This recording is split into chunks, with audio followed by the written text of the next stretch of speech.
Hello. Welcome. They didn't give us a schedule for the tribunal tonight. They just announced that it was starting. So here we are. If you are tuned in here, you are here to hang out while we wait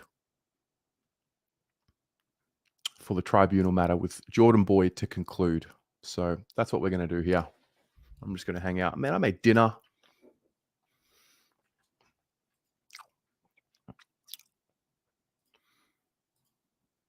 As always, we're sitting here chilling with David Zeta. It's fascinating that in 2023, the only updates we get for a tribunal matter are on Twitter from one person. Wild. But that is the representation of where we are right now. Anyway. What up, Josh? How are you, mate? Who else is here? Let me know. Man, I made this pasta, and then I saw the tweet that the tribunal had started, and here we are.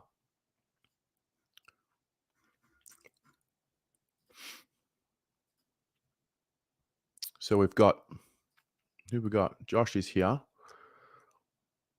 Who agreed that the tribunal needs to be streamed by the AFL? I think it should. I think it'd be great viewing, don't you? I think it would be very entertaining and informative. Curtis, spot on.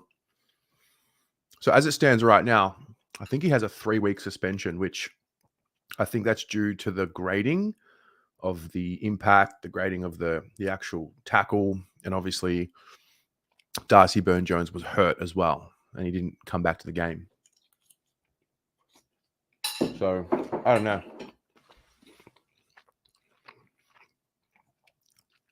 Yeah. The only way we can get results is from Twitter. Does he get off? To be honest, I want to see what we're doing. So what I know here is Sam Bird is the representative for the AFL, and Peter O'Farrell is the representative for Carlton. Now, Peter O'Farrell is the one that's been getting us all these results. So that's a good sign. The jury is made up of Renee Enbom, the chair, Darren Gaspar, and Jason Johnson. So Carlton is challenging that this was severe impact. They point to a head collision with Adam Chera before the incident that may have a bearing. Interesting. I didn't know that. Right now they're calling on Dr. Chamberlain to give evidence. This is not Razor Ray Chamberlain. It's Matt Chamberlain.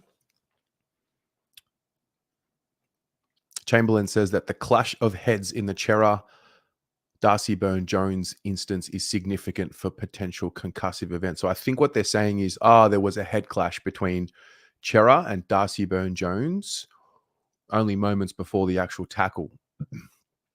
Chamberlain, who was asked by the AFL, admits he cannot definitively rule out that Boyd's tackle was the cause of Byrne-Jones's concussion. So that's interesting.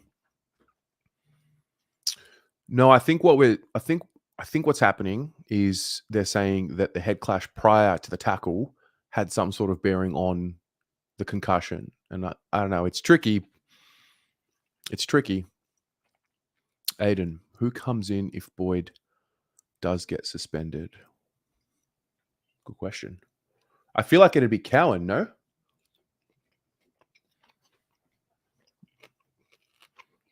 Cowan or Plowman? Or Shane, we're putting it to the test, mate. We're putting it to the test to see.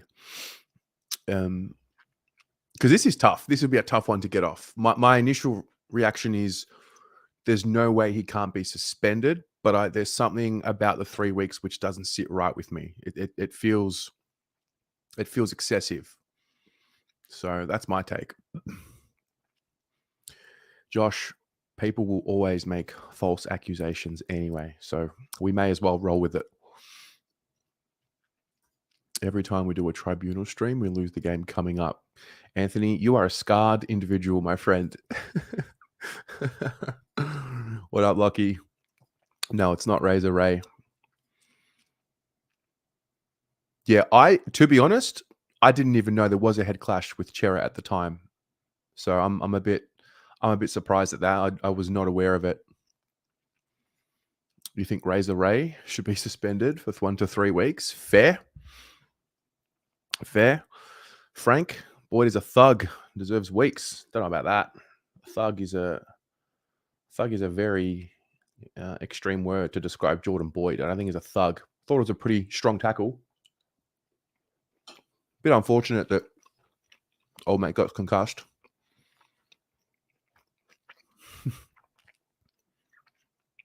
We are fiends for Carlton content. By the way, if anybody wants to come and hang out, here's the link. I wasn't ready for this. I was cooking. I haven't even got my lighting done. Stand by.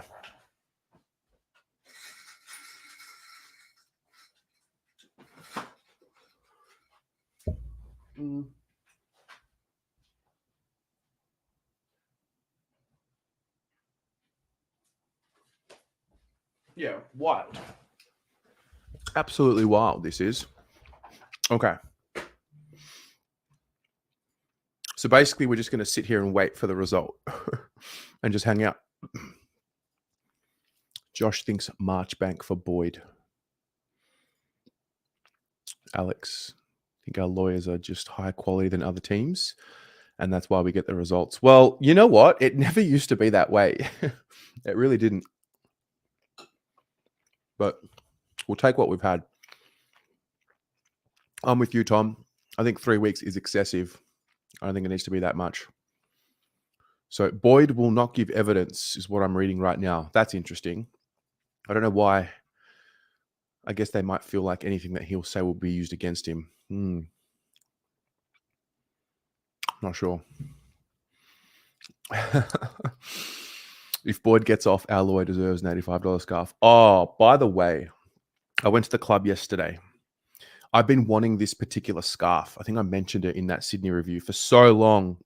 I went to the club. They finally had it. Last one left. How good's that? I'm not giving this one away. Well, never say never, but I'm keeping that one. Josh, you think that Mitch McGovern needs a rest? He does look injured with his cork. I don't know. I thought he looked pretty sharp this week, especially. Yeah. Sam, you saw me on High Street today with the Sam Walsh portrait. You did. I was sending that off to the winner of the BA survey competition. So, Anthony, I get it. I think this is an interesting question, guys. Who comes in for Chera if he's rested? That's an interesting one. No other updates from David Zita, but there we go.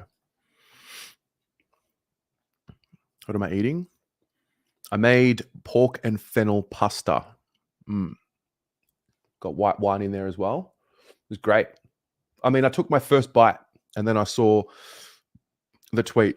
I had turned notifications on for David Zita's Twitter account. So I got the notification like as I took my first bite. So here I am.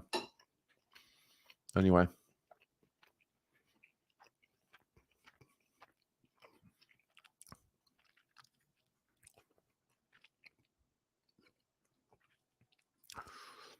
Sam thinks that Boyd needs a spell. It's got to be 2 to 3 weeks. Fair. I'm trying to figure out what the outcome could potentially be tonight or this afternoon. I don't know exactly. Is it 3 weeks or no weeks? Is it 3 weeks reduced to 1 week? I'm not exactly sure yet.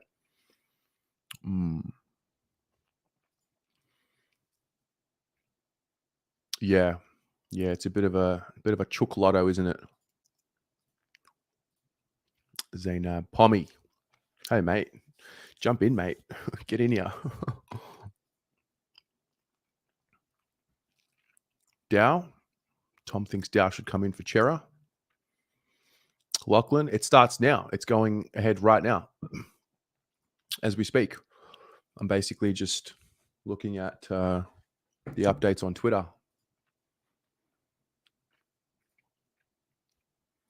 Drunkle, you think bring in Hollins and move Doc to the middle if Chera is out? Well, Doc is in the middle. He's already there. So he played a lot. I think we said it was like 60 something % game time last weekend, over the weekend in the midfield. So Lockie, same. I did not expect it to start this early either. I was waiting for an update on like somewhere where they would say it's usually 5 p.m. or 6 p.m. I actually thought they would do the Dane Rampy one first. So that tells me, I don't know, I'm reading into it maybe. I feel like this won't go long. I feel like they know. What the result will be. I think it's pretty straightforward. I think the reality is he's going to be suspended. That's my feeling. Okay. So the AFL is saying the tribunal should find the cause of the injury was the tackle and not the bump. Okay. So it looks like we're planting the seed of doubt into the tribunal's mind. Yeah, Sam, mate, it's okay. Just say good day next time so it's not weird. Pommy, 3 weeks is mental. Some of the tackles I laid on centre backs would mean I'd have spent more time suspended than I did, and I missed 14 weeks in year 11. Josh, look at George Hewitt last year. We all thought he was okay until the later rounds. Then his back played up. We can't overplay players that are injury prone. Yes, good point. Paolo, here's a thought. We start losing tribunal cases, but don't lose another game for the rest of the regular season scenes. Or we win tribunals and we win every game for the rest of the season. What up, Aussie Azure? Yeah, I was the same, Jimmy. I was the same. I thought 3 weeks was a bit much. I'm trying to still figure out how the grading was made. I haven't seen it, or maybe I just haven't been reading clearly enough. Yes, 1 week at a time, Pommy.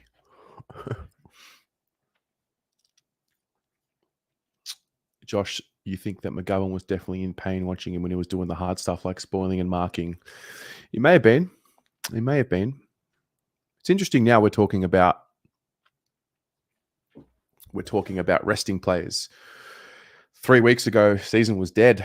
We had only beaten the lowly Gold Coast Suns, and it meant nothing. Now we're talking about resting players. I think that just goes to show how volatile the AFL really is and how much of a difference 3 or 4 weeks can make. So, Scott, there is some precedent in that up to the early 20th century, a team that finished on the bottom of the ladder could win the premiership when every team made finals. Really?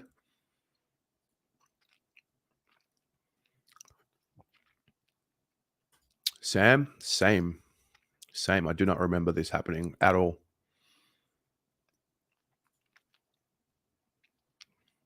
So no further updates just yet. Curtis, they're attempting to downgrade the charge from severe to low. So from 3 to 1. Okay, thank you. I did not know that. Does Marchie make a return? Good question. Put it to you guys. Do you subscribe to the theory that you could, for the Harry situation, do you subscribe to the theory, assuming Pito's still not right, that you move McGovern forward and bring Marchbank in, or do you just play Jack Silvani more forward? Probably should have done a video on that, hey? Any chance Bins may get a gig? Potentially.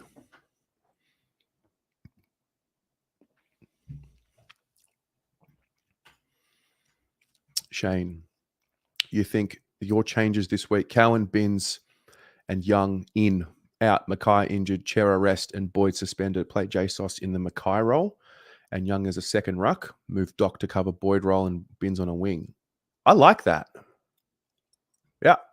I like that. That's very clever.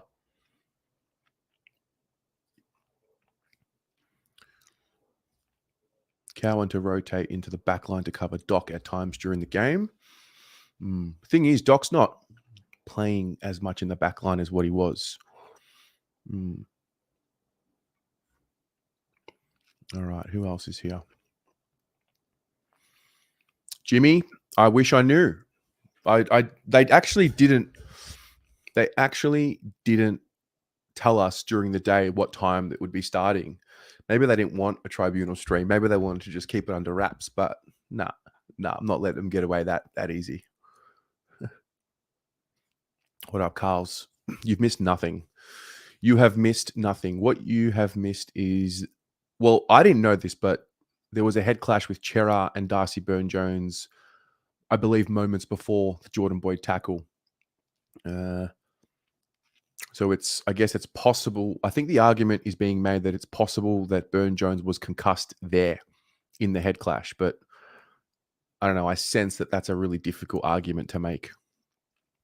Boyd's not going to give evidence in the tribunal hearing, so there's that. Josh, for you, the lid's not off until we beat Collingwood. Okay, mate, no worries. No one, you don't need to take your lid off. Someone's got to keep their lid on, so it may as well be you. Oh, I see. Okay, I see. What up, Robbie? Jimmy, you subscribe to the theory that all our long-term injury players come back severely leveled up. Well, they miss out, and they are forced to appreciate what they don't have. It's a good point. I think Pommy would be down for a run. I think so. Don't be a 5-hour tribunal. I don't think it will be. I feel like they want to get this one out of the way because the Dane Rampy one will take a lot of time. That's my sense.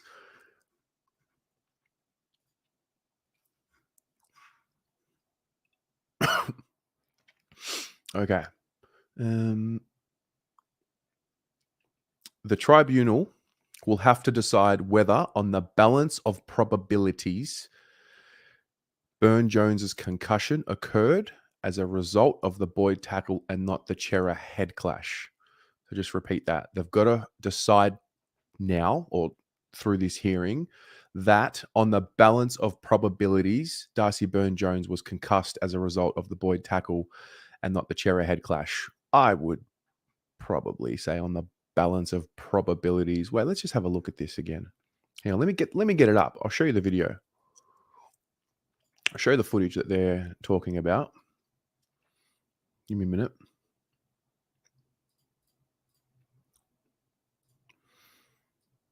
It's an interesting point. One sec.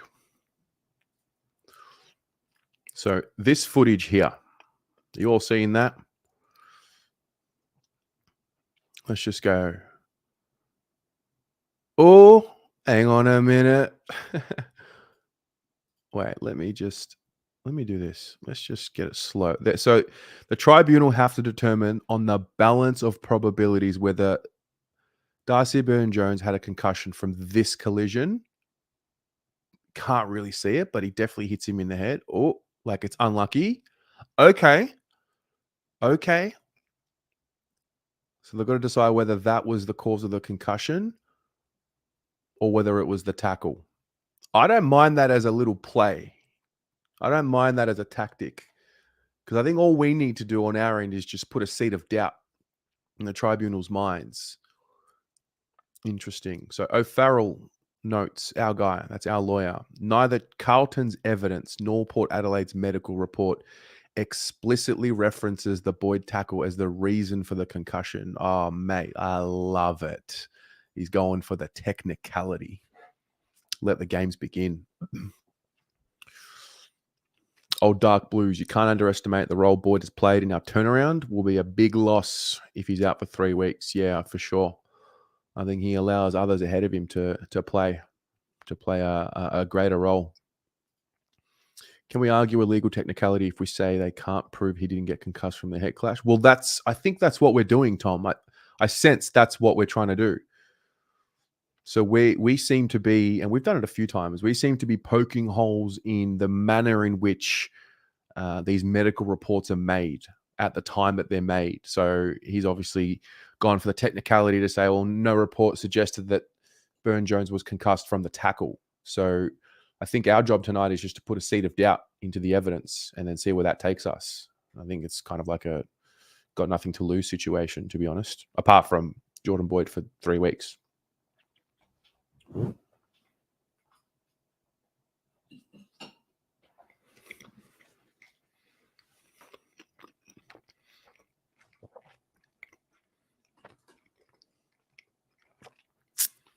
Scott McLaughlin, is he out for 6 weeks? Well, yeah, 6 to 8. I think that's what they said. Okay. Oh, by the way, if anyone wants to join and just hang out and chat and talk absolute nonsense, there's a link.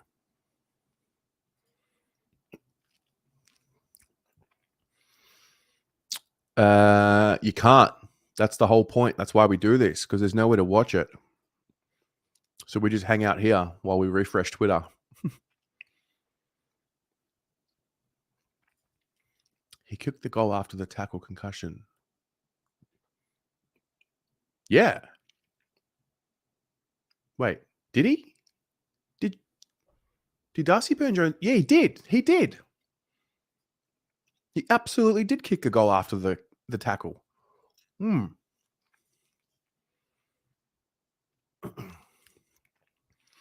Pommy, can't count the concussion in this. The bloke has a hyphenated name, like either be mum's favorite or your dad's. Pick a side, mate. Very good. I also think Boydie is underrated. Think he's one of the few role players that have come in and have added this new spice to the team. Curtis, I think this is exactly what we're trying to do here. We are trying to show there to be an error in the application of the law. It's a very administrative law type principle, and I'm here for it. I'm here for it. Until the AFL make these rules crystal clear, I think that's what we're trying to do. The manner in which these outcomes and these suspensions are given is still not clear. It's not black and white. And I think what we're trying to do is poke at that. I'm just reading between the lines. So O'Farrell is preparing to show examples of severe impact, but notes some part of it are pretty gruesome. Oof. Okay, let's see where this goes. Easy. Do we roll with this? If he gets off?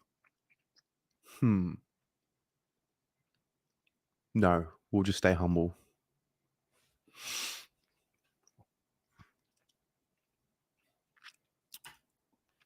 El Paso's most wanted. Can't wait to see JSOS kick 10 this week against the Div 12 Rezzies. Yeah, look, let's just get the job done.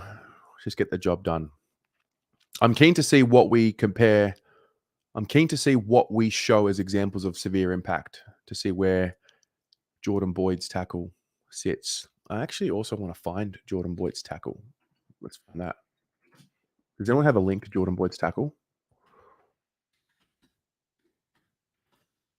I feel like Carlton Blues fans will absolutely have it.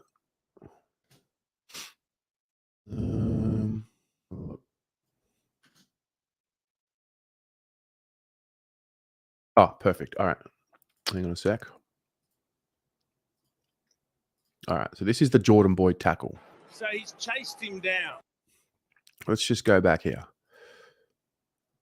You can't really see it. Hey, hang on. Is it going to be like a slow-mo? Okay. Okay. All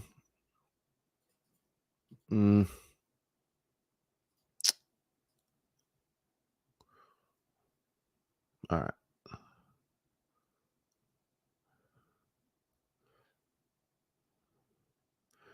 So in that moment, oh, that's so difficult. He's pinned the arm. Has he let go of that left arm? Yeah, he does. Kind of. Okay, that's where it's tricky. Look, it's not a good position. It's not a good position. It's not ideal. It's not ideal.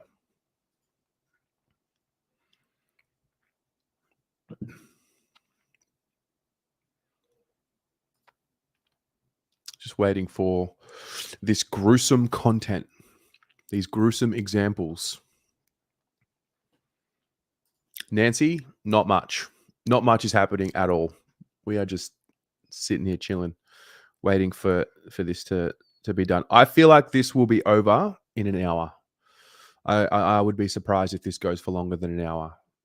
Unless our lawyer unless our lawyer does something special. I'm going to pretend Terry hasn't used it. Just get the job done. It's akin to danger game. It's not a danger game. I think we're going to win for sure. But I also have been caught out looking too far ahead. Would I play Harry in the finals? Yeah, I would. Andrew, is it fair that I'm seriously nervous for the game against West Coast? Yeah. Yeah.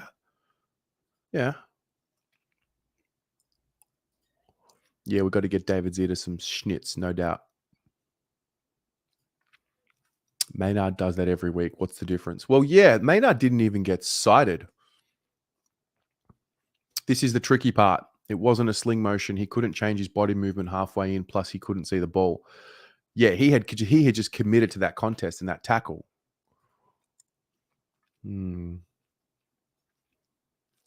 Yep. Believe it. The Tribunal is back while I'm eating my pork and fennel sausage pasta with white wine, I might say. So good. So good.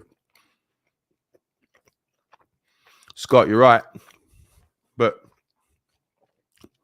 I don't look at it anymore in that manner. I feel like if there was intent or malice, that would be grounds for a 3-week suspension. But I feel like it was just a football act. And now we've added this new layer of a duty of care that when you do tackle or when you do bump or when you do an action, that you have to be mindful of the outcome of that hit or that bump or that tackle, which I don't know where you sit on that, but that's just where we are right now. Shane, you think Burn Jones throws his head into the ground? Maybe. Shannon, they will make up for all the ones we got off, to be honest. Okay, good point. How many of the tribunal decisions that we've won over the last 12 months, we'll say from Cripps onwards, how many of them do you think we were lucky? So there's Cripps, there's Harry. I feel like there's one more. Did we do another one? I feel like we did another one.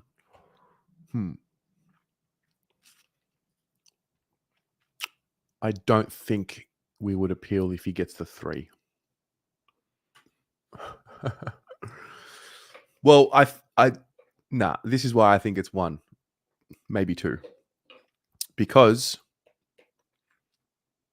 Dane Rampy is the big one of the night. And Dane Rampy, I think, is one that'll lay a precedent for the future because I don't know if he checked. Who did he hit? The Western Bulldogs player. It looks pretty bad on the footage, but I don't know if they're going to try and argue about his intent. And I feel like it's going to be a longer matter. Okay, here we go.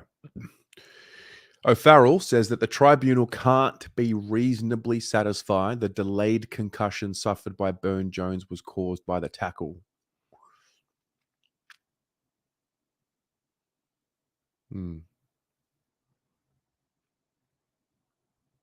The tribunal can't be reasonably satisfied that the delayed concussion suffered by Burn Jones was caused by the tackle. Interesting. Okay, so we need to find a way to prove that he had a delayed concussion, or unless the medical report says that he had a delayed concussion. So I'm not sure. But that's very interesting. That is enough of a seed of doubt in my opinion. That's enough of a seed of doubt to play this game. I think that's probably why we're here at the tribunal and why we're challenging. Our lawyer has a 3-hour minimum rate. Yeah, absolutely. No money, no honey. You know how it is, Reese. Josh, your changes this week. Mackay out with a knee. Boyd obviously with suspension. McGovern with the cork from last week. So he'll rest. And then you're bringing in Marchbank, Young, Binns, and Zach Fisher if he pulls through the test. Josh, love to see it, mate. Is it worth arguing players bury their heads into the ground on purpose to earn a free? I don't know. I don't know if this is the forum to do it during the tribunal, but there's definitely, like, players are smart and they will throw their heads into the turf if they feel like they're going to get a free kick. And that's the thing about rule changes. No matter what you do to the rules, the players are competitors. And when you're a competitor, you'll do whatever it takes to win within the rules. So, yeah. Yeah, Brandon, I love the NBA. I actually grew up playing basketball. Played a few years of footy towards the back end of my playing sport career. But yeah, I love the NBA. I love basketball and tennis.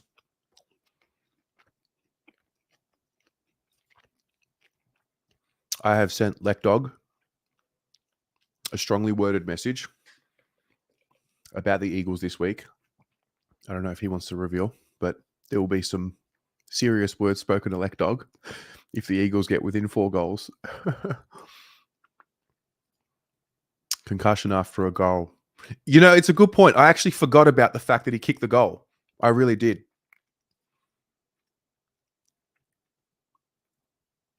See, it's all about reasonably satisfied. Like this concept of the reasonable standard, or what would someone, what would the reasonable man, or the reasonable, when I say man, I mean human, not just male.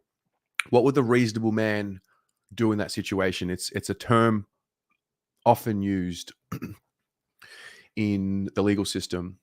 You know, in a criminal matter, you have to prove things beyond reasonable doubt. In a civil matter, you have to prove things on the balance of probabilities. So this falls into, obviously, it's not a criminal matter.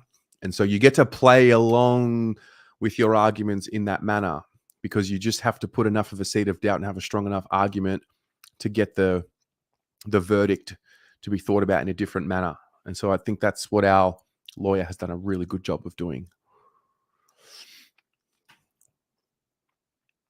Blue AFL, you don't like the finals wild card. Fair enough. No worries. Question, yes or no? Finals wild card round in the chat. I'm really curious to see where you all sit on this.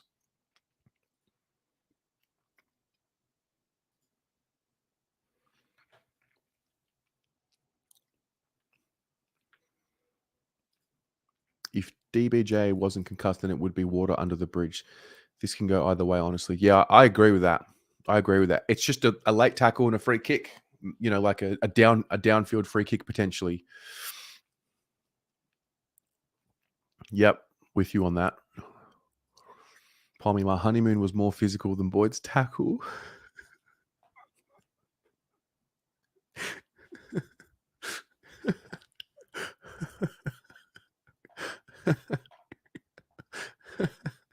That's very good. Yeah, Daniel, this is why this is what I'm mindful of. Getting too far ahead of ourselves about this week. I'm just worried. I'm just more mindful of getting through this week unscathed. And maybe that's just being a bit too precious, but that's what I'm thinking about. Jimmy, the Gibbs tackle on Port Adelaide captain about 7 years ago would be worth 3 weeks. It was on, I feel like it was on Robbie Gray. I remember it. I don't know if he got suspended for it, but I definitely remember it happening. It's when Gibbs had the bun. Blacker Rat. Wow. Long time. Good to see you, my friend. This is an OG of the Blue Broad community right here. O'Farrell says yes. Yep. Chera. True. We did win with Chera. That's right. That's right. Newman. Yep. I don't think I did a Newman one, to be honest.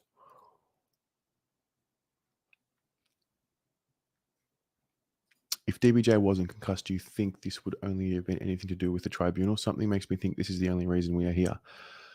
Good observation. I agree. I think that's where we're at. I think there's a long-term play here. And I think the AFL are looking around the world. The NFL is the test case with all the CTE and all the head damage and the class action that has been happening against the NFL from former players. And I think what they're trying to do is look into the future 50 years from now when some of these players who had head knocks end up having serious issues as they get older, past the age of, I don't know, 60, 70, or whatever the case may be. And I think what they're trying to do is lay the foundations of an argument in 40, 50 years from now to say, well, hey, we did everything we could to protect the head by consistently taking these matters to the tribunal, by consistently changing the rules to protect the head. That's just my opinion anyway.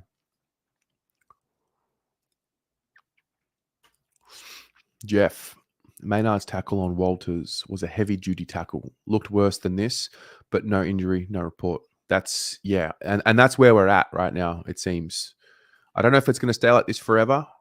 It's just so hard in this game to get things black and white because it's not. There's always a different factor at play. In this case, I didn't know this, but we've got the Adam Chera head clash moments before the tackle. So it's tough.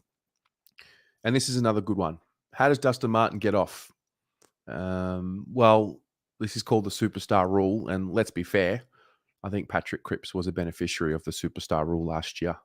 So, it's real. It's real. What? Ryan, where are you getting this from? Is that real? Am I losing it here? Very good. The ground was extremely hard underfoot doing the banner. He took the free kick and played another 5 or so minutes before he came off. I feel like we'll bring that up. Yeah.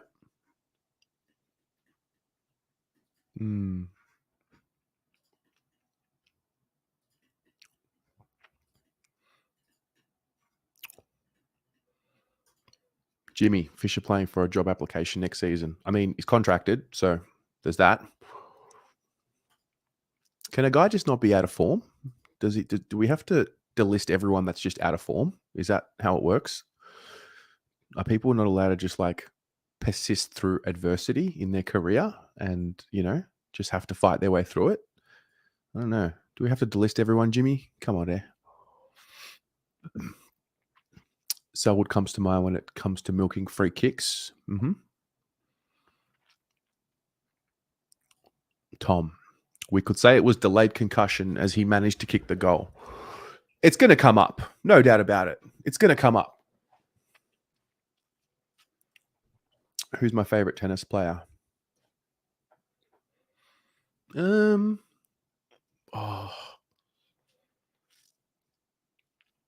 Federer.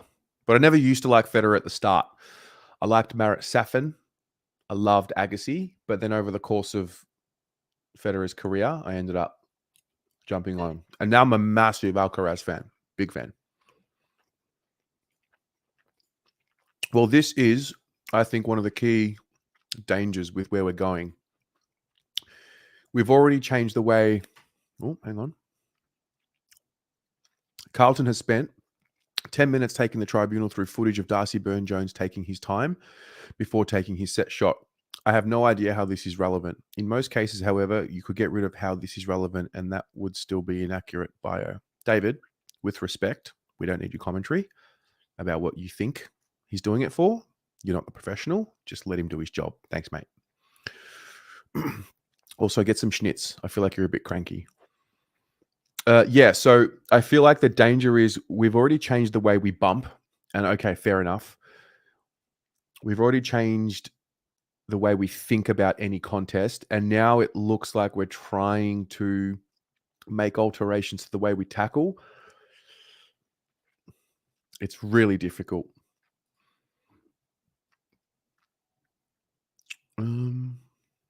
No, I didn't say that, Lockie. I did not say it. Lana, we are sick. We're sick. We're absolutely sick. Okay, so the poll results are in for those when I asked about the wild card. Quite a few no's. A couple of yeses. Actually, a lot of no's. I don't know. I like it. Alex, wild card when we get to 20 teams. Okay, fair. Scott, we did a live ladder on Monday. Well, just for this round. We may do one on Saturday. How about that? Saturday morning, BA Saturdays.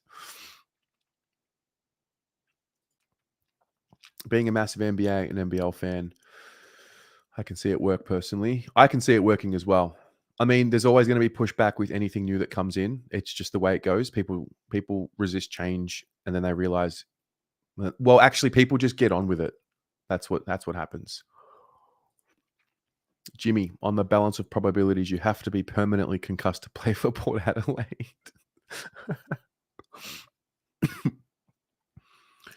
I like it.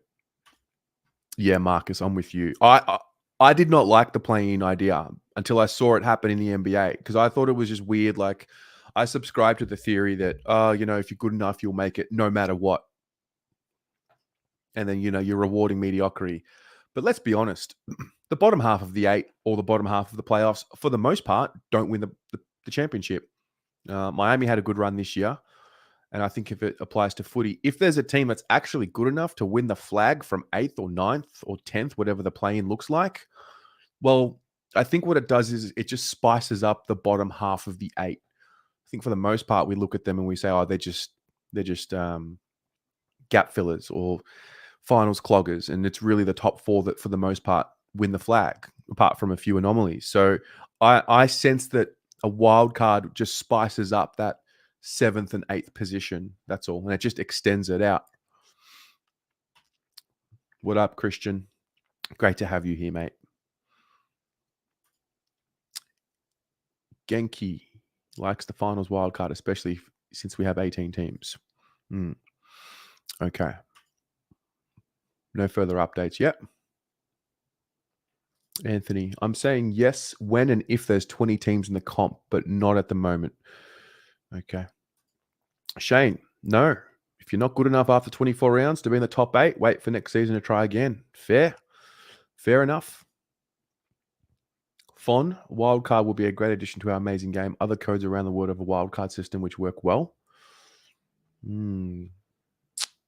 Jared, g'day. The whole wrapping a contact sport in cotton wool is ridiculous. Yeah, we need to protect the head, but surely we can tell the difference between an accident in a footy act than a dump tackle. Yeah, and I think this is the hardest part of this whole assignment that the AFL have clearly committed to. Oh boy. I think we might be going for a little longer, ladies and gents.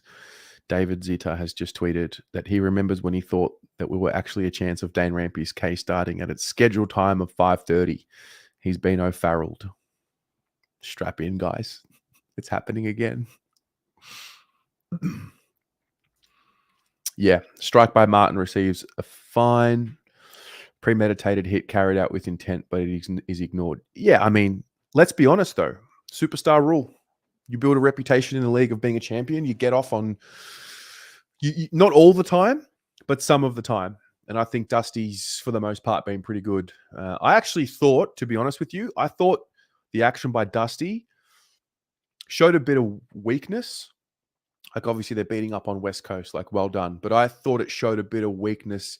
That's not been part of Richmond's game or Dusty's game, where he feels the need to act out like that to assert dominance. It's usually just been by his play. And I actually looked at that personally. I thought, okay, well, there's a sign of weakness in the Tigers. So, Helena, it would be the most Carlton thing ever to beat Port, then lose to the Eagles. But I'm hoping we've turned that corner. I think we've turned that corner. I think we've turned that corner. For those saying no to wild card, let's never change anything, right? Yeah. I mean, look, there's no right or wrong. Right now, it's just a discussion. That's all. That's all it is right now. Dynamic, what up? Lachlan, percentage boost is nice and all, but with the extra game, still kind of pointless except for Geelong and Richmond. Just focus on winning and getting through cleanly. We need our best for the Pies. Yeah, we do. We do. Also, this would be the first time if we win this week. If it would be the first time since 2000 that we've won 5 in a row. It's crazy. Brandon, no wildcard round unless there is 20 teams. Carlton should never play North twice. Should play North twice next year. They haven't played them twice since 2007. Interesting fact. Pommy had symptoms of concussion, fell asleep after. Could argue an 8-week suspension.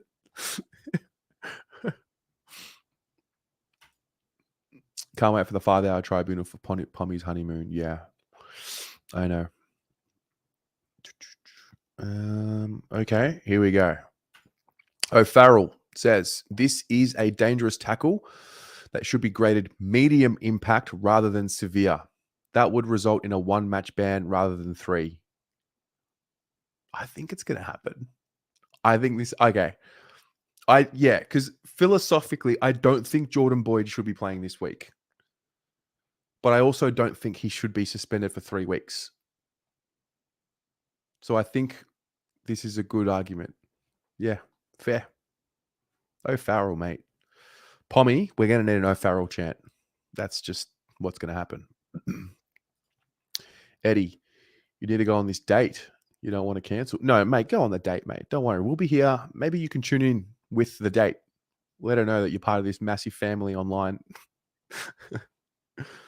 But hope it goes well, my friend.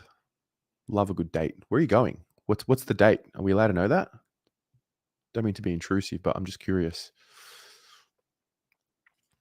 The VFL has 20 teams and have a wildcard system for this season. Yes, they do. They do.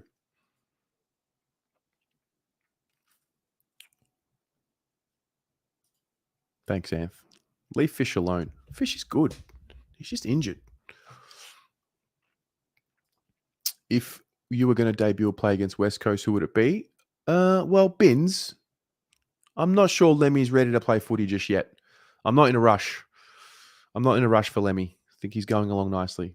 Okay, O'Farrell says it is unsafe to rely upon on the medical report because it doesn't specify Boyd's tackle caused Burn-Jones's concussion. Mate, every time I see a quote from O'Farrell, it just hits different. Can you imagine the jury seeing O'Farrell walk in and just being like, ugh, he's going to drag this out? Thank you very much. That's right, Helena. We cannot be out of form.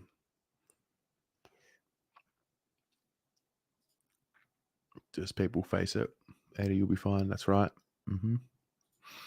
Rio, I watched a video. Someone said the Tribunal let Cripps win the Brownlow because they knew Carlton wasn't going to beat Brisbane, Melbourne, and Collingwood would drop out of the 8. Who said that? Let me know. I'll find them. Tori, I'm eating pork and fennel pasta. Yeah, I made it. So nice. Got white wine in there. Took my first bite, and then this started. So it's getting cold, but whatever.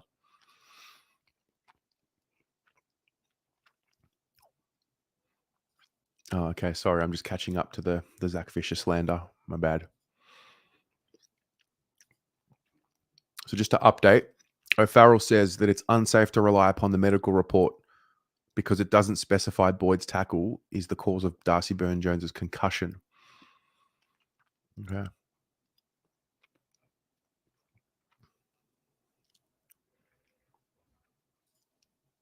Get some schnuggets. True. He should be plugging the schnuggets. We need to probably send him some, Paolo.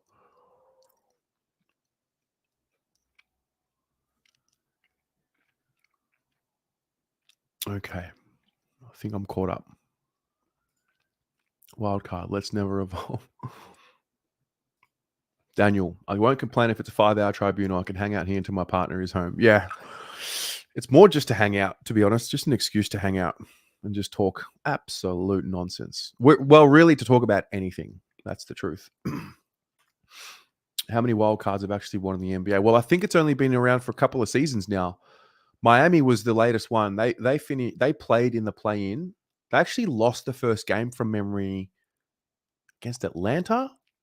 Then I think they played, was it Washington?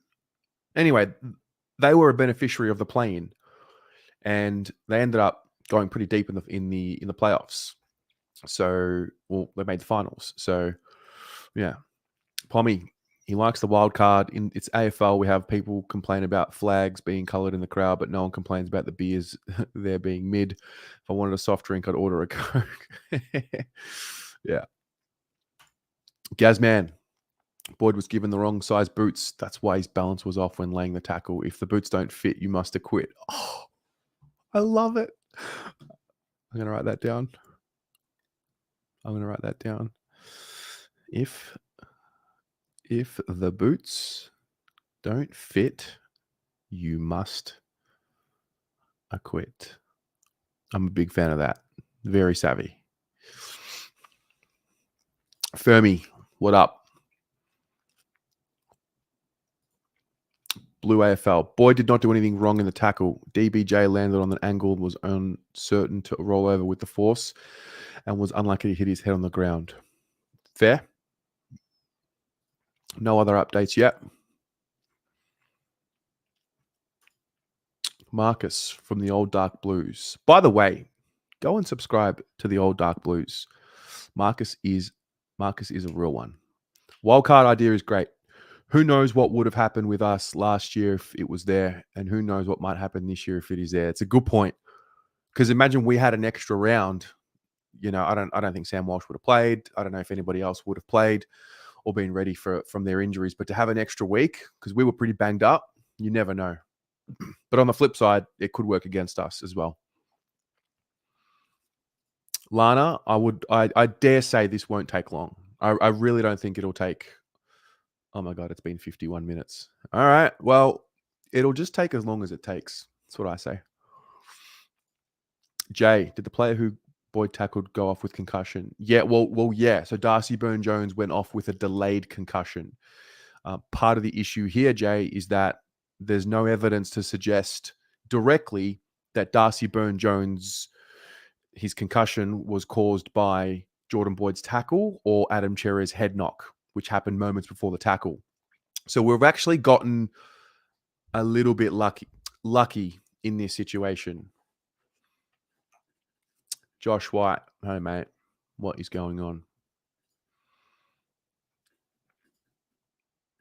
O'Farrell doesn't give in. He will go until he can give the proof to get him off. I have my Arvo sorted, so I can just leave this open.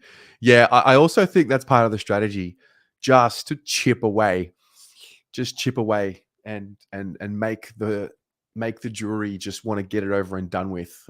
He's done that pretty well, I think, every time he's stepped up to the tribunal. Josh, you don't want the wild card. You hate the NBA play-in. Fair? Jimmy, Charlie will want to come out hard this week to further his Coleman lead. Well, see, this is my theory, right? Charlie's doing all the good stuff, all the team stuff over the last few weeks because he knows there's a date with the Eagles coming up. And now that Harry's out, I mean, look, more opportunities for Charlie, clearly. And I actually think the narrative around the Harry out is about, how do we replace him? Oh, is it Lemmy? Is it McGovern? Is it Jack Silvani more forward? Is it Tom de Koning? I actually think the solution to Harry being out is just more opportunity for Charlie. That's my take. And then just have smaller guys around him, kind of like what happened against Port Adelaide for the majority of the game.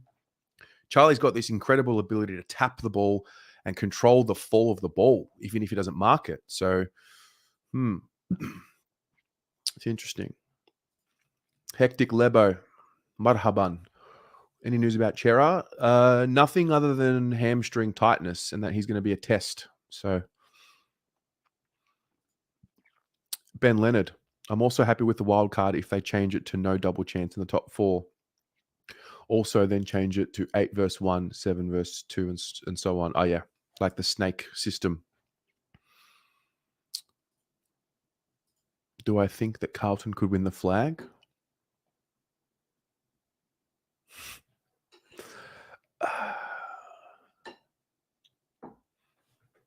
Anything's possible in life. Anything is possible in life. I found an article that was sent to me recently about the Richmond 20, the first premiership. They were 3-10 after round 13. Think about it. 3-10.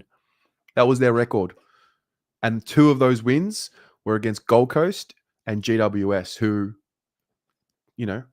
at the time were still relatively new clubs. And they ended up storming home to finals and winning the flag. So is it possible? Yes. Whatever percentage it is, I don't know. But let's just get through West Coast first.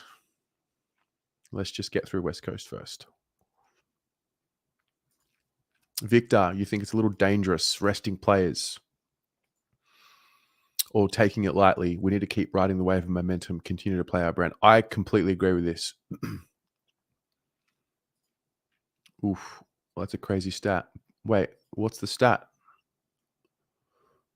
I missed out on the stat. What's the stat? Oh, maybe you're talking about the one about us winning 5 in a row. I'm just going to skip comments now to the live ones because I'm falling behind. Oh, cheers, Ari. No worries, mate. Guys, the rest. Did you know the rest airs every Wednesday? Ari and Nathan, they've been plugging away at that for ages. So make sure you tune into that tomorrow. Rocky, Charlie gives future captain vibes. I spoke about this recently with Pommy. And Charlie, for the first time, I feel like is really showing leadership, and maturity. It's, because he's usually, he's the jovial one, he's the energy, he's the spark of the energy in the team, and he's always had that immaturity about him. But now he's starting to really mature. Sorry, Lucky, I'm getting distracted, mate. All right.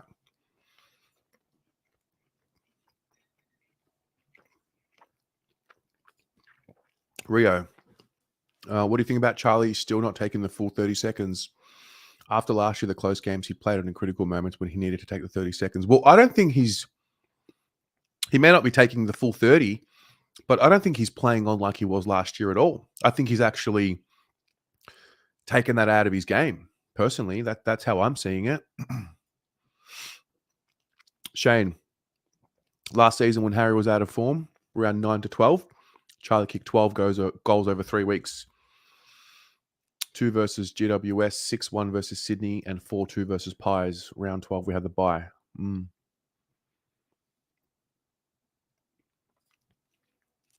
Do you think the players haven't learned how to play in close games like Melbourne and Collingwood? They don't know how to shift gears and slow down the game when they need to slow down. They play fast. It's hard to say. We've only just started playing well again. I think they did a pretty good job against Port, and I think we get another test this week, and then I think we get another test the week after against Collingwood. So no further updates from Twitter just yet. 11 minutes was the recent one.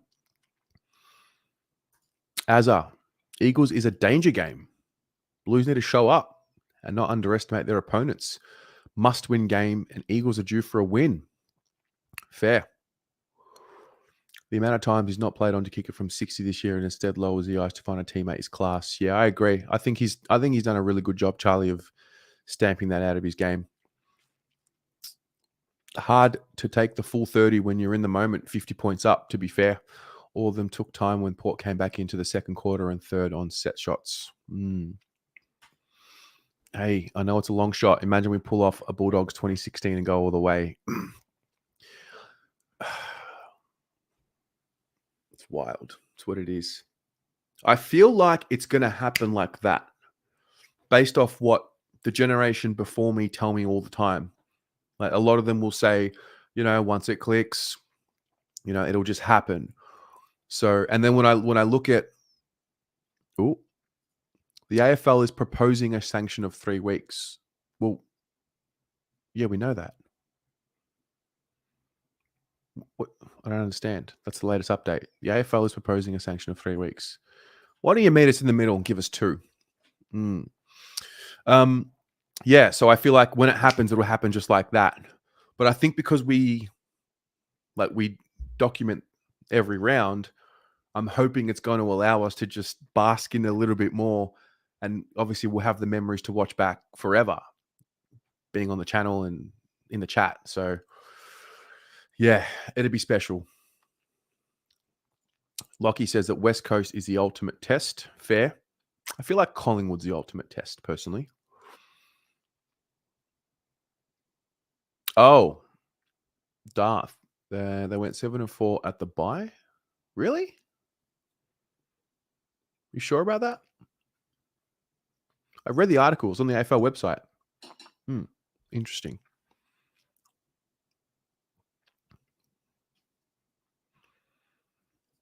Charlie will get 10 this week. Okay. Cosmic, why is the tribunal system so opaque? We fans have every right to see these proceedings. I just think from we're talking about the AFL always looking for other ways to create. To create more revenue streams. So why wouldn't you have these proceedings available to watch or at least listen to? Like, even if it wasn't video, if it was just audio, I think it's a no-brainer. I think it would also educate us as well. I think the reality is the AFL is just not this. It's not on the same level as what the NBA are and what the great leagues in the world are. And it's just kind of making do with what it's got. I still think it's an under-resourced league compared to the great ones in the world. And I think things like the tribunal and the fact that we rely on one person tweeting to get the update is just a picture of where we're at. So the AFL says there's low severe, medium severe, high severe, and severe severe. Oh my God. Oh my God. See, this is why it's just so it's easy. It's easy to poke holes when you have arguments like this. Just to repeat that, this is from the AFL. There is low severe, medium severe, high severe, and severe severe. Fascinating argument. Fascinating argument. Pommy, we've not had a danger game. Please, for the love of God, just go out and play their game. It's game over, like Port. Agreed. Christopher, in 1999, we finished 6th and made the grand final.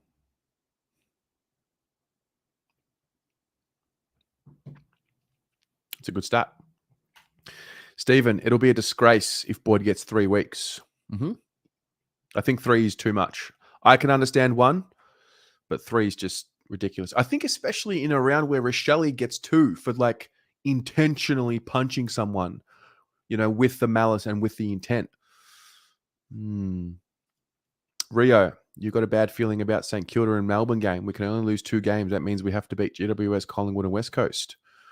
Well, let's just go for it 1 week at a time.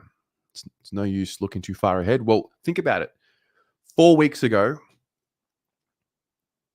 I don't know if we were thinking about Port Adelaide, but 4 weeks ago, the thought of beating Port Adelaide was so far removed from the possibility of what we thought could happen. And look what's happened. So why don't we just enjoy every round while the footy season's here and not worry about St Kilda in 3 weeks, 4 weeks? I don't know. Otherwise, you just do your head in.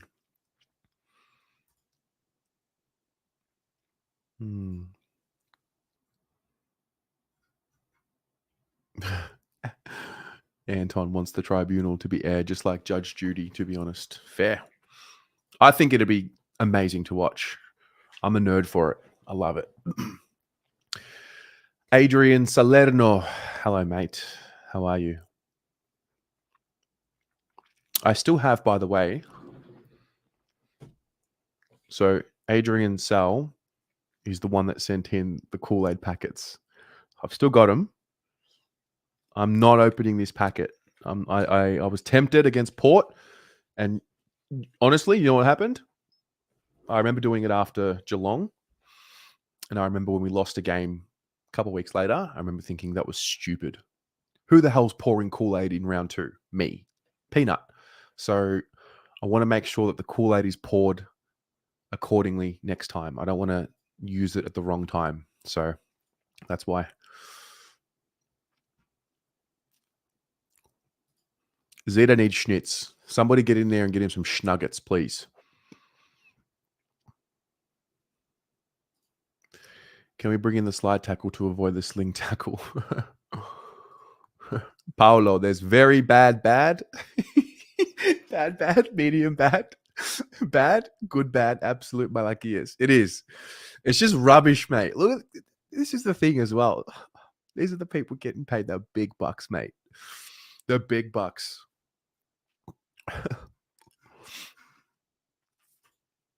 I did predict Carlton beating Port Adelaide on the ladder predictor. I did. But It doesn't matter because I also said it was written in the stars last year that we'd beat Collingwood.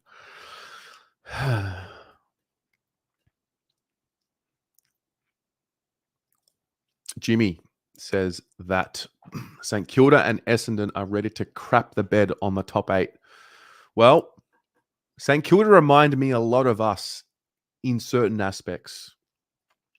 I think when I saw Max King hurt his shoulder last week, I think it was, or the week before, it just reminded me of Jacob Wiedering against Collingwood and how the game turned on its head, and it just reminded me of it. So, Adrian, you're welcome. I take my pronunciation very seriously, and I get it wrong a lot, but yeah. And maybe I should create a new one. It's not a bad idea. I might create a new one. Call it something else. Call it B-Aid. Blue Aid. Interesting.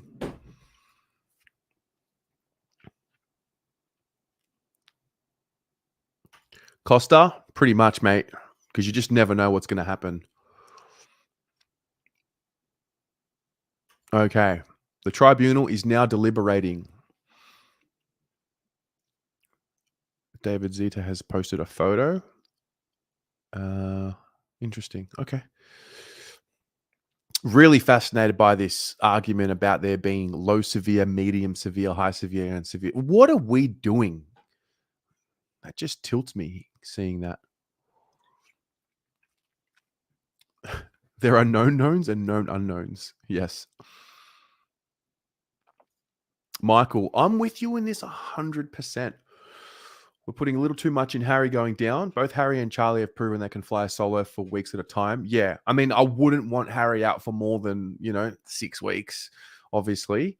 But I think we can still be very dangerous and very unpredictable because every team plans for Carlton with Harry in the side. So all of a sudden we get an opportunity to be a little bit more unpredictable. Great question. Who would be in our top 5 BNF? Chera, Newman, Doherty, Sard,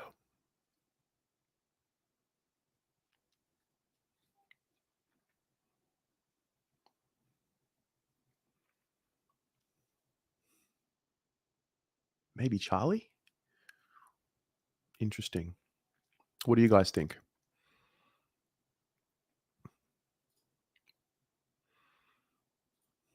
What do you guys think? Okay. If I had access to a pool and we win the big one this year, I should fill it with Kool-Aid and go swimming in it. Mate, I'll do a lot more than that. Tyson, it's a good question. Do you play Lemmy? I don't know. Look, the truth is I haven't watched him closely enough. My sense is that he's just not ready yet. That's my sense. I'm curious to see those of you who submitted your top 5 for the BNF right now. Let's have a look. Chera, Newman, Doherty, Charlie, Cripps. Chera, Kerno, Newman, Cripps, Sard. Fair. Alex Fiola. Chera, Kerno, Cripper, Doc, Newman. Yeah, we're all kind of on the same page. I think we're all thereabouts. Chera, Newman, Doc, Charlie, Walsh. Yeah, Ches, Charlie, Sard, Weeders, Newey. Yeah, I think we're kind of all there. We're all kind of not dissimilar. Good question, Victor. Thank you very much. I love a good question.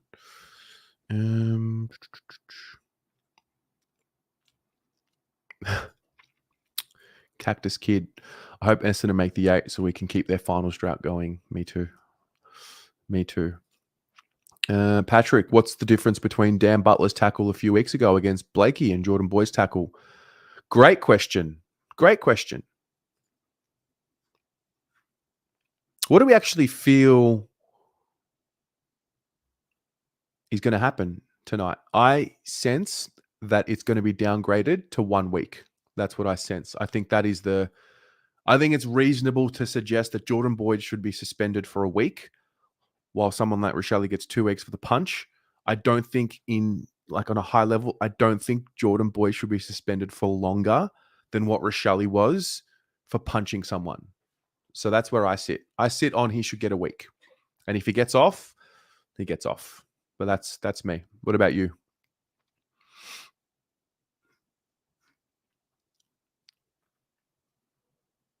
Chills, what up? An hour late, but better late than never. Love your work. Richard, question for everyone. All right, what do you got? Would you rather win the flag this year than no finals for the next 10 years, or have a great 9 years playing finals and win it on the 10th year? I feel like I can only answer that question with my answer being 9 years of playing finals in the 10th after the 10th year. See, I think the way we've gone about it, there's been too much pain for them to just make the finals or win a flag and then just give it all up. I think they've been through too much pain that it's like, you keep digging into that pain, that hole, like, and as you come back up, that disappointment becomes your armor, becomes your scar tissue. So that's my theory anyway.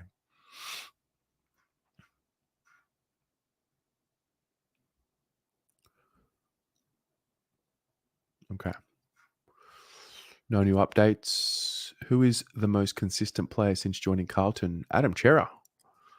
Who's our best forwards in the last 15 years? Well, Charlie, Fev, Harry. Yeah. Carl's. I know. It's still going. It's still going. That's what we do. We lull the tribunal into submission. Jimmy says 1 week. Tom says 1 week. Lockie says 1 week. Hyde says 2. So I believe the only outcome that we can have tonight is one of 2. I believe we can either have a 3-week suspension and it's upheld, or downgraded to 1 week. I believe that's the case. Tony thinks it'll be a week. So does Peter and Scott. A few of you.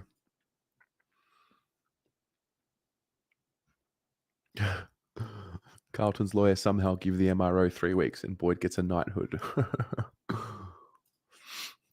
Stupid question. With Harry out, is there a silver lining for others to be more freed up now? Thoughts? Nothing stupid about that. No question is too stupid.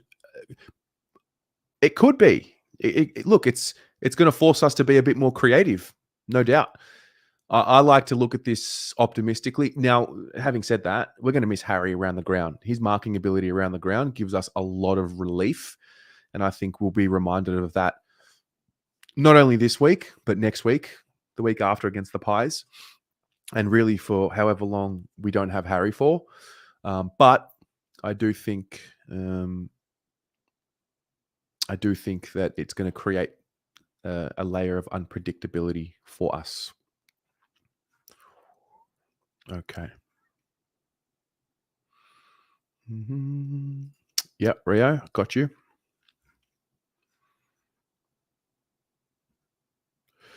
Debbie, yet to understand how this was even a dangerous tackle. If it was a tackle, BD fell over cordially and hit his head.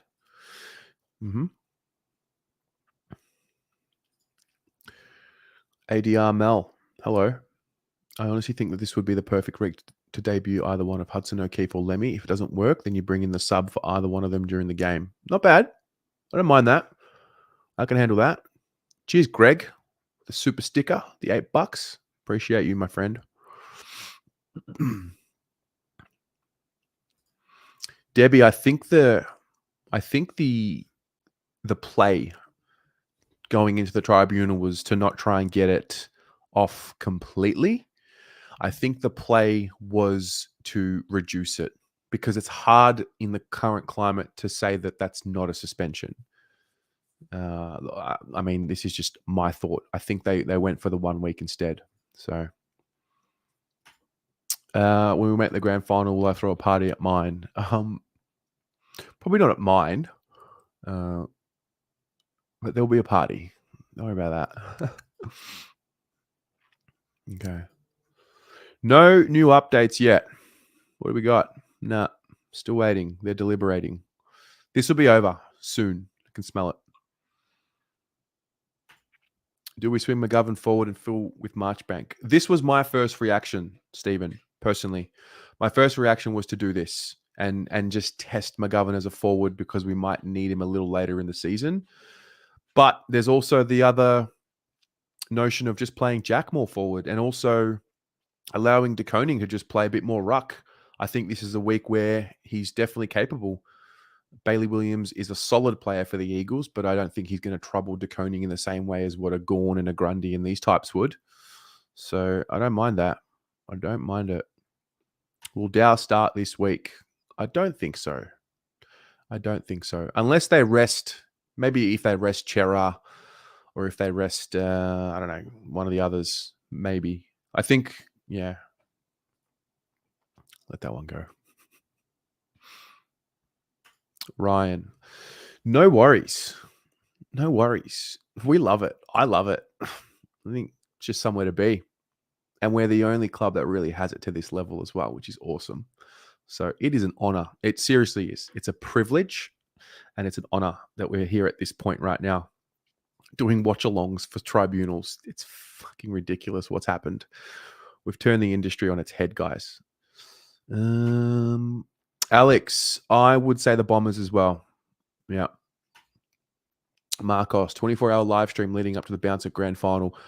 Well, I'm going to leave that in Pommy's hands because he's the one that's the king of the watch-alongs. I'm not really a watch-along kind of guy during a game. I can do tribunal streams, not a problem. But when it comes to the game, I just like it. I just like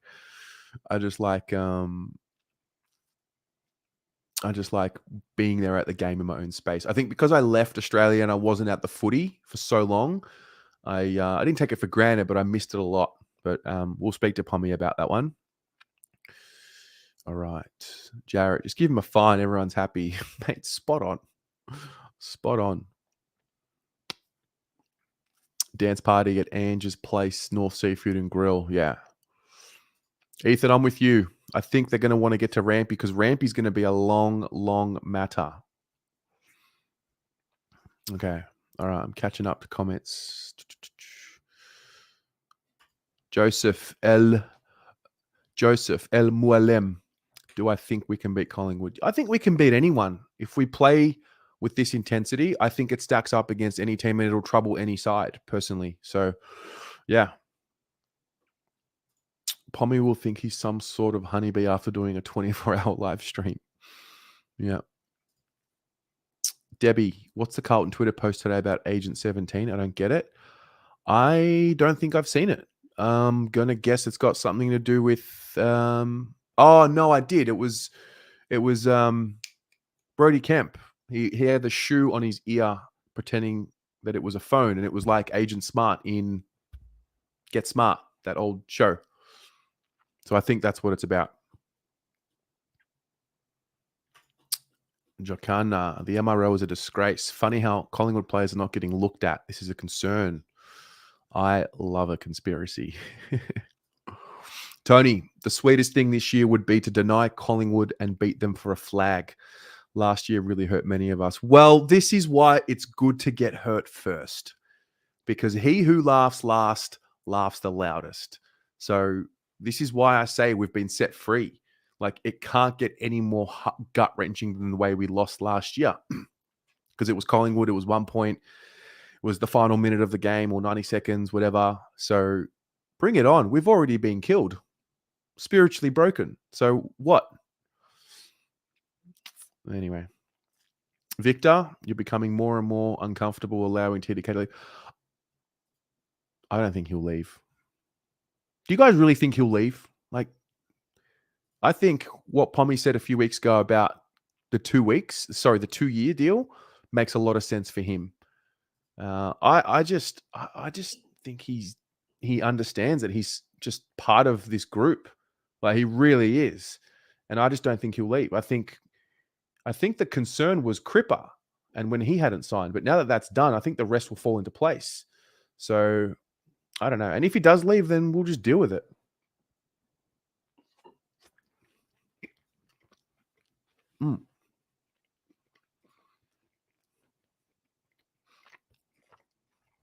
Yeah, I read this as well.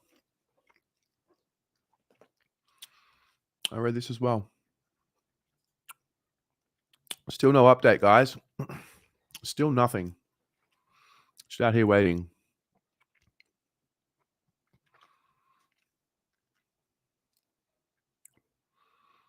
Oh,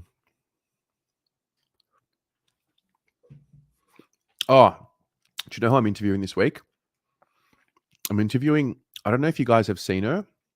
Her name is Cindy. She's from LA. She has a page called AFL from LA. I'm obsessed with her. I think she's awesome. She talks about all the teams, and she's an American and just loves the footy. I'm obsessed with her, and I'm chatting to her on Friday morning. So that'll be out Friday afternoon, and I can't wait. Super excited.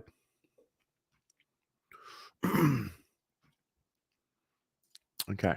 Greg, TDK is getting offered a lot more to go elsewhere. Does that open up a Grundy play? Imagine our midfield feeding off the best ruckman in the comp. Well, this is the other situation that has presented itself. Yeah. If TDK goes, then Collingwood's already paying part of Grundy's salary. Melbourne will probably do the same.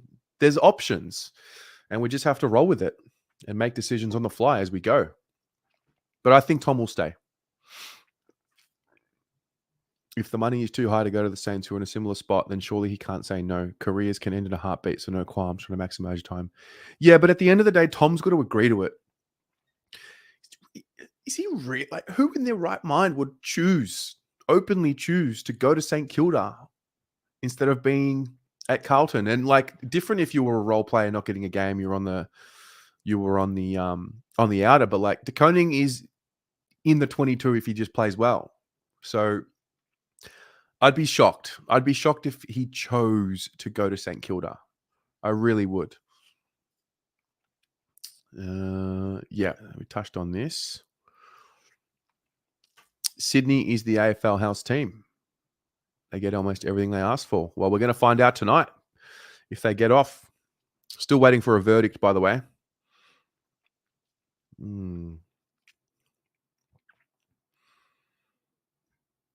Yeah. Grundy is, he's a little older now.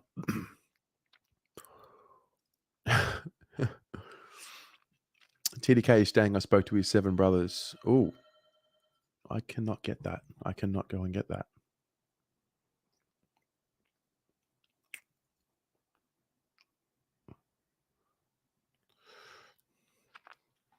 That's my doorbell ringing, but I don't know who that is.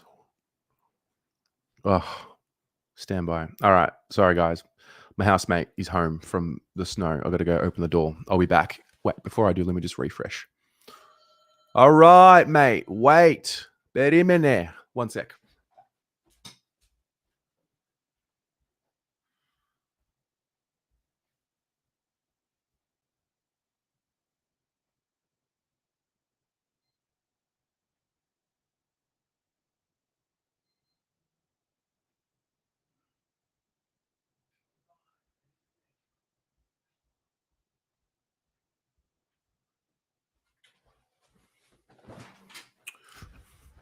Okay.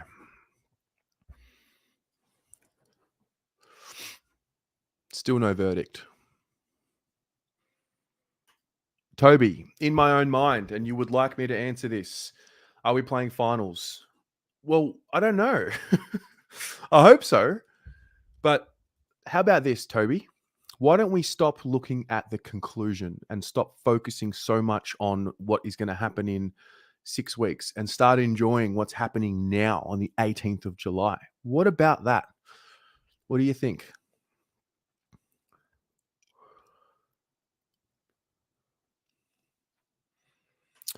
Lana, it's been going, well, it started about 10 minutes before I went live.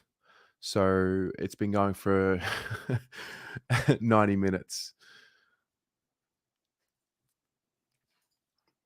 When the basics are met on the ground, there is little talk about the game plan or the coach. Well, that's true. And that's and that's kind of what I think is different about what's happening right now. It's not one thing that we're doing well. We're actually just doing the basics well right now. It's that first option. It's that overlap run. It's that tackle pressure. And the rest is just kind of falling into place because the players have talent. So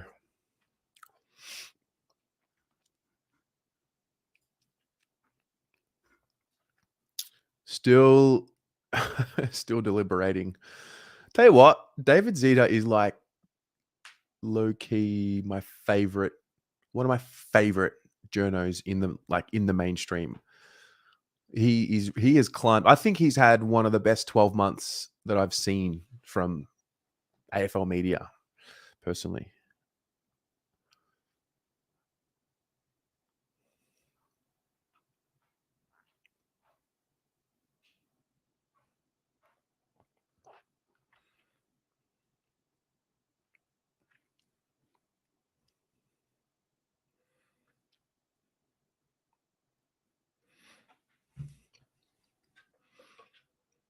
Okay. One just came, but nothing. Just Zeta trying to make us laugh. Yes. Tony, I feel like the longer this goes, the higher the chances of a positive outcome. Yeah, agreed. Generally speaking, that's how I feel about these things too. Because it just means that we're giving the jury something to think about.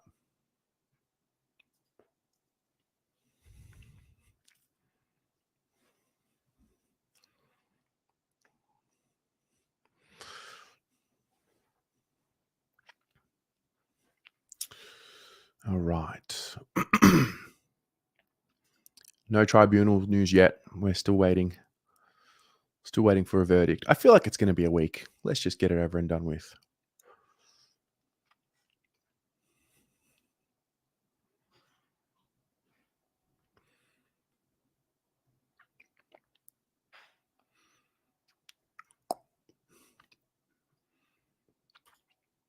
Travel recommendations. Israel. You have to go to Israel. Everyone should go to Tel Aviv once in their life. It's a really cool place. Greece. Taiwan is cool as well. Okay.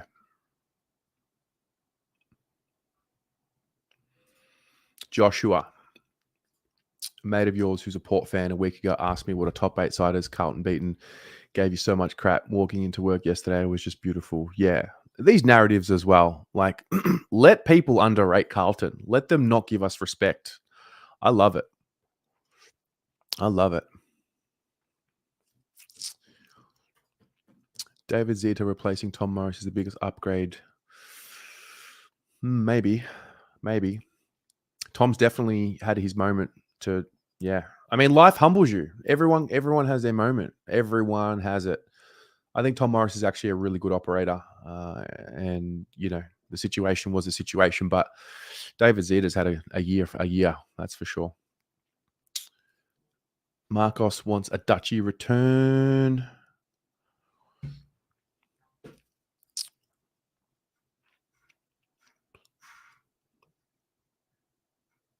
Rio, fun fact, coffee in Dubai is $40. I can confirm that. It's gross how overpriced everything is. It is incredible. Oh, what about you guys? What are your travel recommendations? I forgot to ask. Sam, Tel Aviv and Jerusalem. Yeah, Jerusalem's cool. Japan, I am hanging to go to Japan. I want to live there, actually. I feel like it'd be a great experience living there. I've not been to Iceland. WA. I've also never been to WA. Sam says Belgium is underrated. Yep. I hear the same thing. Your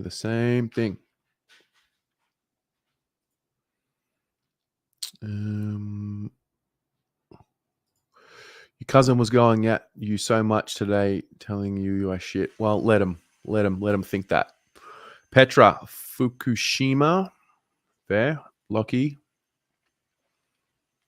PJ is awesome, very kind and hospitable. Mr. Jimos, how involved were you when you work with Port? So I worked with the company that arranged they actually owned the stadium, Jangwon Stadium. They're an events company. They host like the Rolex Masters, the tennis masters there. And basically the job was just to follow Port Adelaide around on the team bus everywhere they went. And if they needed something, I don't know, random like Vegemite or just something, or if any emergency happened, they just needed someone there that could speak English, knew the nuances of the sport, and could speak like a little bit of Mandarin, which I kind of could at the time, but not anything too crazy. And so it ended up being just me kind of in the corner, not talking to anyone. But by the third year, they were all pretty nice, and they were all like really like Travis Boak, mate. Can't speak highly enough of a captain or a leader. Really eye-opening stuff. Justin, spot on. It's us against the rest. Michael, I think the team prefers being an underdog, but the legacy of the club always takes that away as early as possible. Immediately jump back on us. Yeah, I can already sense it now. Like we're already starting to ask questions. You know, are we playing finals? Can we win a flag? Like, so we are very much one extreme to the other. There's no, we're still got to work on that equilibrium, I think, as fans. But like at the same time, though, that's what makes us special. We're super passionate one way or the other. So yeah. Turkey is very good. I watch the NBA. I watch the basketball. I don't have a team. I played basketball my whole life, and I followed Tracy McGrady wherever he went. I just can't commit to another club like Carlton. I mean, I think you all now understand for obvious reasons why I don't have the energy to commit to another team and give myself to it. But I love the game. I love basketball. So I just watch the sport for the sport. A few more travel recommendations. The Bahamas, Croatia, Roma. I was in Rome at the end of last year. Beautiful, beautiful space. Vietnam from Josh. Still no verdict, guys. So we're just doing travel recommendations.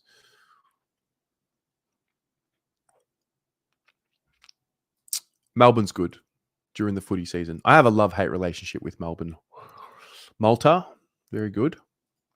Korea, I have been to Petra. I have been to the old, that's stunning. That is stunning. The old treasury there is pretty cool. Andrew, if you live in Japan, you want to have time to do a blue abroad. If you want to work there, work culture is insane. Well, lucky I'm a YouTuber now, and this is my job. Calabria and Sicily, yes. Traveling in the US in November, catching a few NBA games while there with the missus. Love that. Love that for you. Still no verdict. Come on. Egypt, very nice. Italy. So those of you at home, this is the little boy that tried to expose himself on the fan cams. It's the second time he's tried it. It's the second time that I've got him. And for some reason, he keeps messaging me on Instagram telling me that he's going to come after me again. So, buddy, I look forward to it. Please, welcome on Saturday. Try it again. I'll make a fool out of you any day of the week, my friend.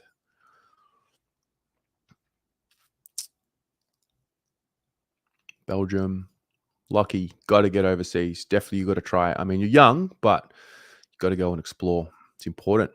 Portugal, Beirut, Lebanon. I've never been to Lebanon. I couldn't.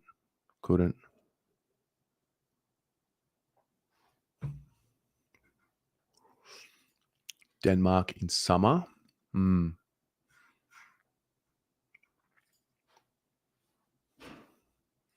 Yes, I do notice this. Austria is crazy picturesque. Germany too, if you get out in the country. I've heard great things about Lebanon. Cameron just went to South America. Place is the most incredible place ever. Wow. One place I have absolutely no interest in visiting is Bali. What's the attraction? Well, I think it's well priced. I think is what the I mean, it's a beautiful place to go. It's well priced. You go there, you have fun. It's cheap, and you get to see the culture. I don't know. I like Bali. How many times have I done the ladder predictor since Saturday? 3 times.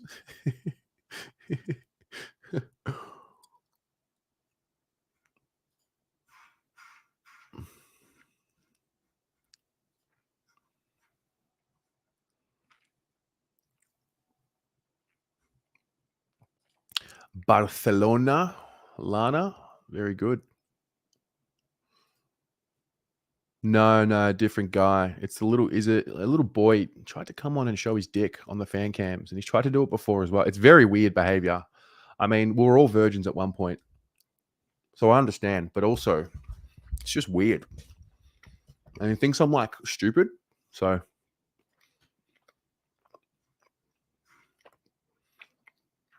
I didn't realize how many of you have traveled so much. This is great. Petra, I'm with you. I love China. Love Greek. Well, Greek. I am Greek, so of course I love Greece. And Egypt is pretty cool. I haven't seen Cairo, but I've been to like Sinai. Okay. Istanbul. I would go as far to say that the best food is in Istanbul, for real. It's amazing. There you go, Josh. I would say, cultural food. I'm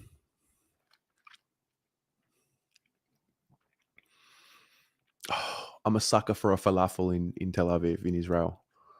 I love Chinese food, but proper authentic Chinese food, not like honey chicken. That's not Chinese food.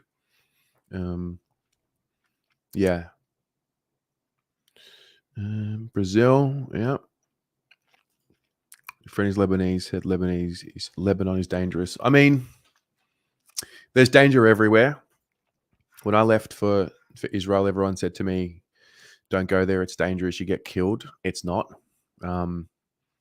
Just got to know where to go. Joe is in the house. Did 3 weeks Austria over Christmas a few years back. Beautiful country.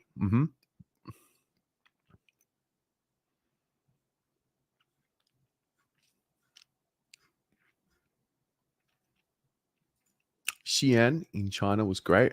Love that. China is so underrated. I think Shanghai is one of the best cities in the world. So underrated.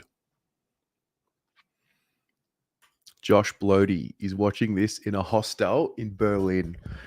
I love it. I love it. Good to have you here, mate. We're just sitting here an hour and 40 minutes almost waiting for a suspension, essentially, for Jordan Boyd. Although the longer this goes, just like I'm a little bit sidetracked here, but the longer this goes, like, what are they doing? What's the deliberation? Josh has done Vanuatu, Mexico, and New Zealand. I have not been to either of those places. Wayne has been to Japan. Recommend the Bullet RL train travels. Nice. Very good. Ooh, India. Have not been there. Antarctica is amazing. I do not know anyone, apart from you, David, now, that has been to Antarctica. So there you go. Brandon, is Big Bad Barry Hall the reason why the AFL kisses the Swans' ass by spoiling them? I don't know. Carl's loves a bit of Switzerland. Wow, you guys are like major travelers. This is cool.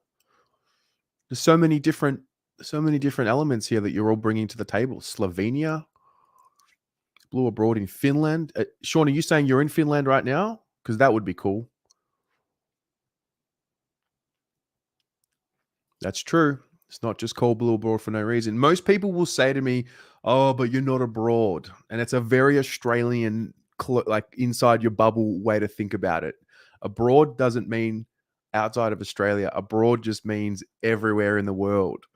It's also a reminder: don't worry about what you name something, because it's always going to be misunderstood.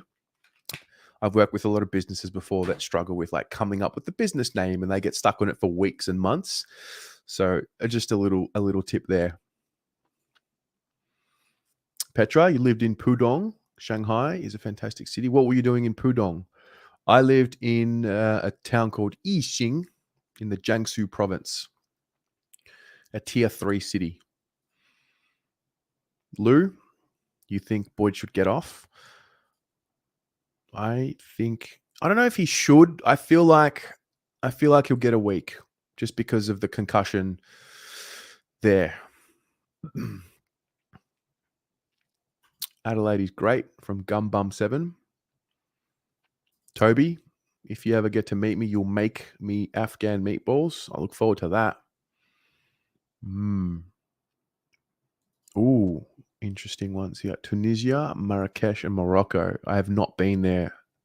Very interesting. Greg says that the mountains of Vietnam are mind-blowing. Okay. Incredible.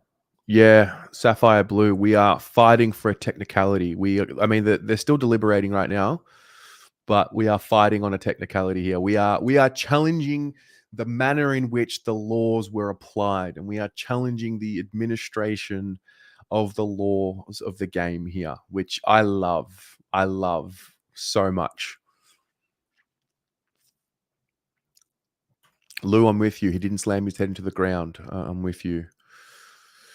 Darth Amalfi, which is in Salerno, Calabria, Italy. Istanbul. Has there been any shout outs to the Scottish Highlands yet? Amazing place. No, not yet. Not yet. Paul, Berlin. Yeah, Berlin's fun. I've had a lot of fun in Berlin. I didn't run a marathon. I ran a different type of marathon, but not the one that you're talking about. That's a very impressive effort, though. 2 marathons. 1 marathon is impressive, let alone 2. Interlaken in Switzerland. There you go. Mardi. I can say a few phrases, but I don't really know how to speak it, but just like a few basic phrases and yeah. Same thing with band names. Agreed, Bugs Bell.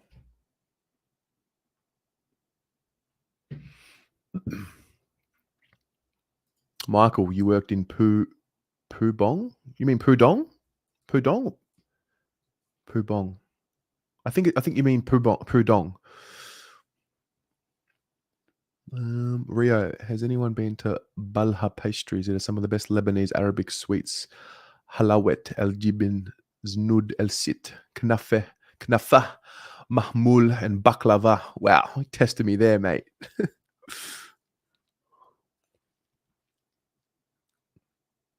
Lucky Jack.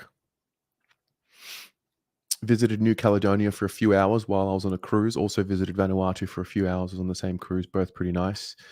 Mr. Jimos, when you first found the channel, the first video you saw was one with me and Pom, and you thought it was his channel because of the name. You know what? Pommy embodies everything that the Blue Abroad channel is about. It's all about people who are not from Australia coming to Australia, falling in love with the Blues, and he really does in a roundabout way embody everything that the channel is about. So we do love a bit of Pommy. Okay. Oh yeah, Cyprus. Very cool. Very cool spot. Bosnia. No one has said this. It was beautiful and pretty interesting.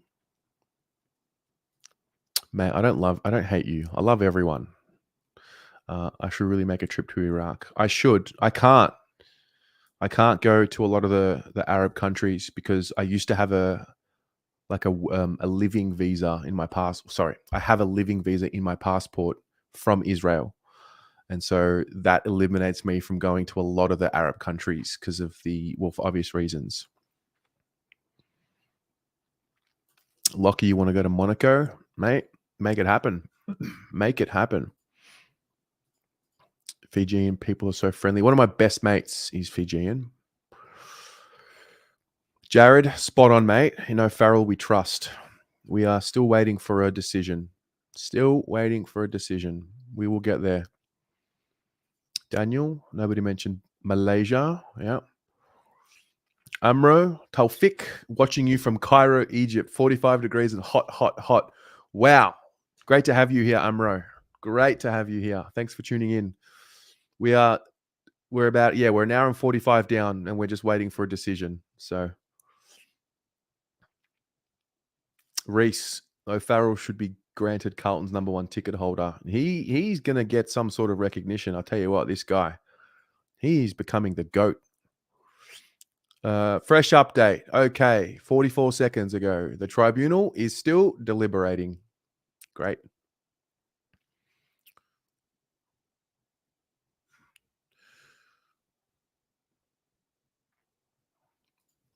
Michael, you love BA for the fact that you've never lived in Victoria, so the club's always felt far away, made you feel more connected. Mate, that is what it's all about. I too once did not live in Melbourne, and so I know what it's like. Cosmic Iguana, Belfast, that's where you're from. Very beautiful spot there. It's cold there, from what I'm led to believe. Michael was in Malaysia last week. Would love some 45-degree days again. Bloody Melbourne weather. I don't know about that, Jimmy. My sister just left Dubai to go on a Euro trip. You can't go out. It's like 45 to 50 degrees outside. It's kind of like a lockdown. Like you can't go outside. It's dangerous. It's too hot. I don't mind a good 40-degree scorcher, but I can't imagine being in Dubai right now and it's like 45, 50 degrees and you have to stay inside because it's too hot. Yeah.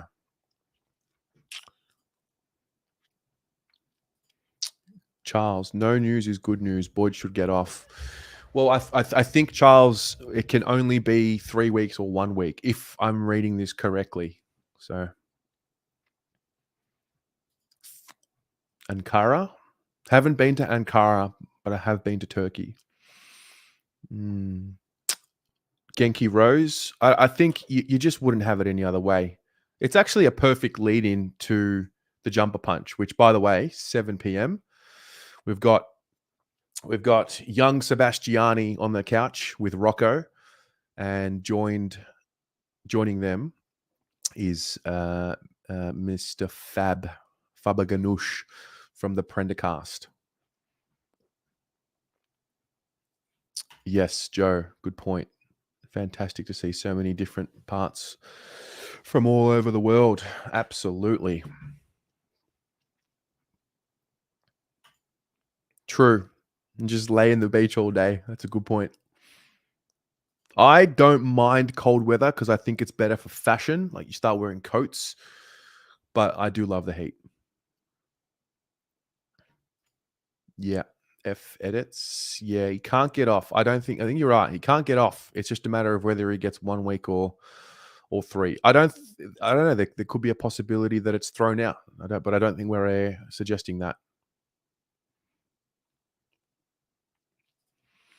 Eduardo, does the club know how many Carlton supporters are around the world? I asked the question years ago, and I was told that based off their estimates, which were conservative, it was 500,000 to 600,000 supporters. So I don't know.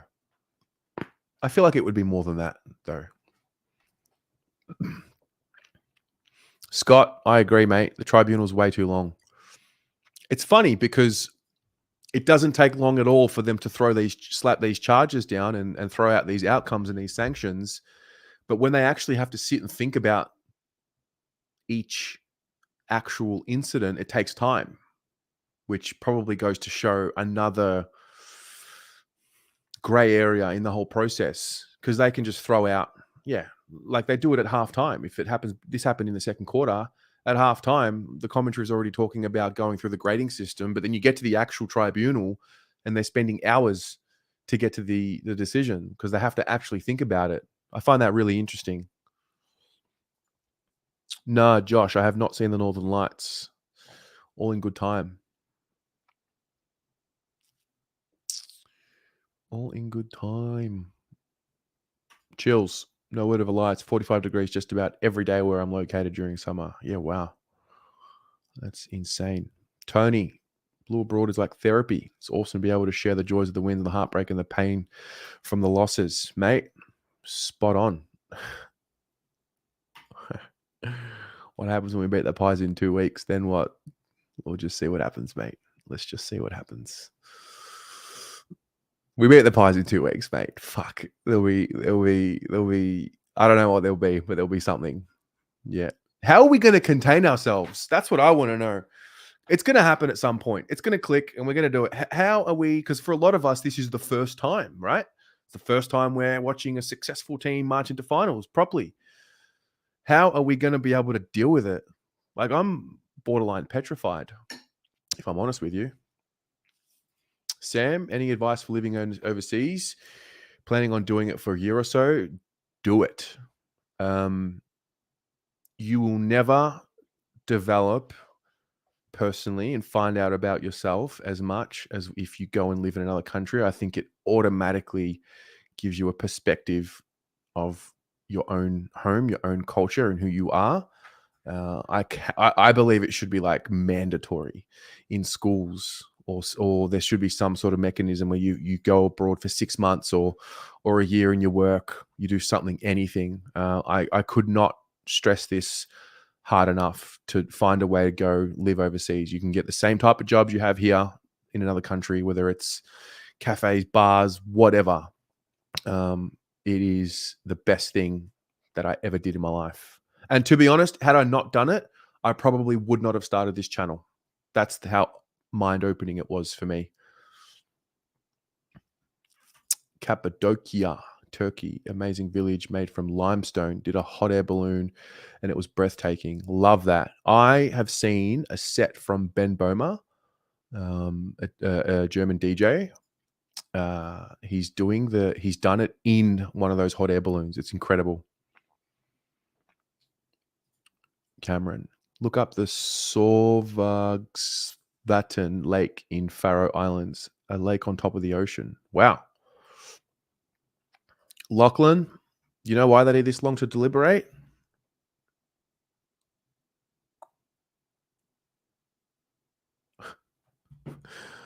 So that we can hang out long enough, mate. That's why. They understand the assignment. So the latest update for those who've just tuned in is there is no update. The tribunal is still deliberating. Debbie, this is an interesting one. Do they challenge if it's handed down as 3 weeks? I don't know. I guess so. Palm, are you here? Is that you, mate? Hello. Where you going? Hey. Just had my tea, got home. So I thought, oh, fuck. Terry's hour stream is just about to hit 2 hours. Better come and help him out. 2 hours on my own, mate. I didn't realize how well traveled everyone was. I'm pleasantly surprised at this, mate. Yeah, I just saw that gentleman talk about what's going on here. Just talk about wanting to move country. Yeah. Live overseas. Yeah. Mate, I'd say do it. 100% do it. Don't put off tomorrow. Something you can do today is my motto. 100%. 100%. When I first moved to China, all I needed was a degree.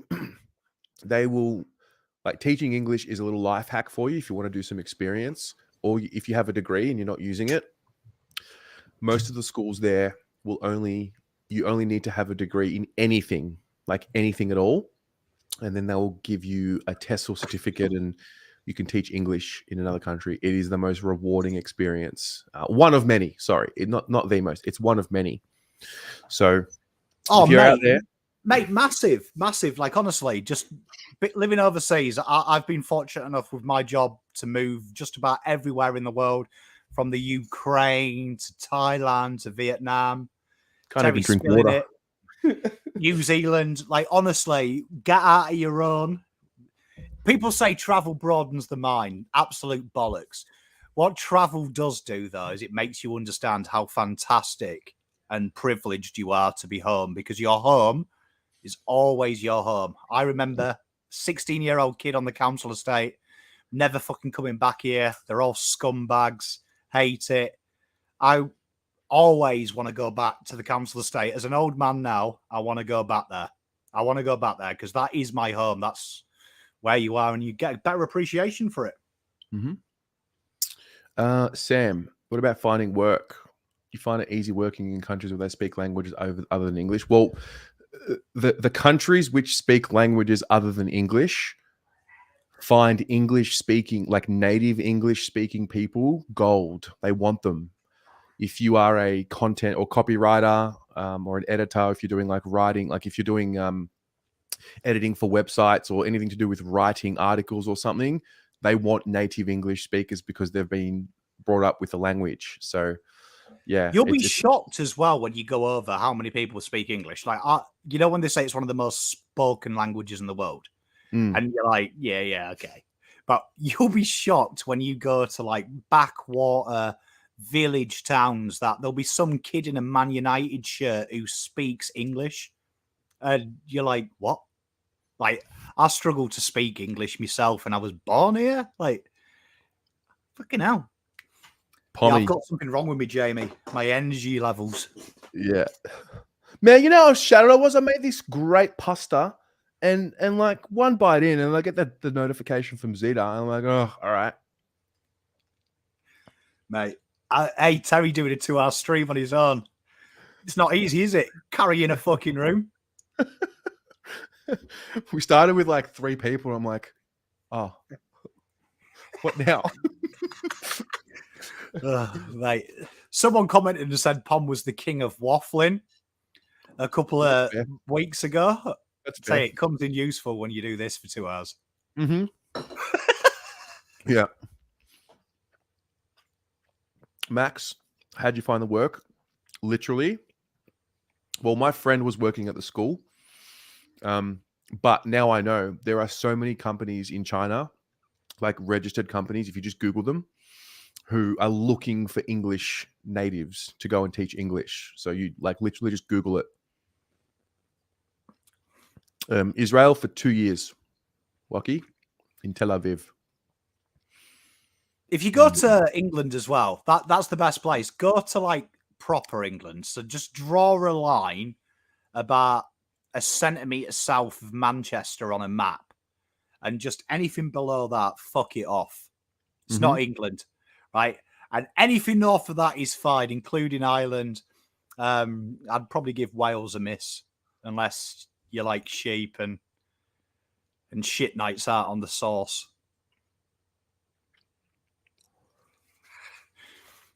Fair.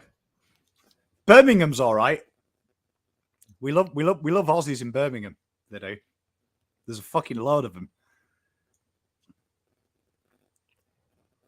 Where are we anyway? I haven't got any tabs open up.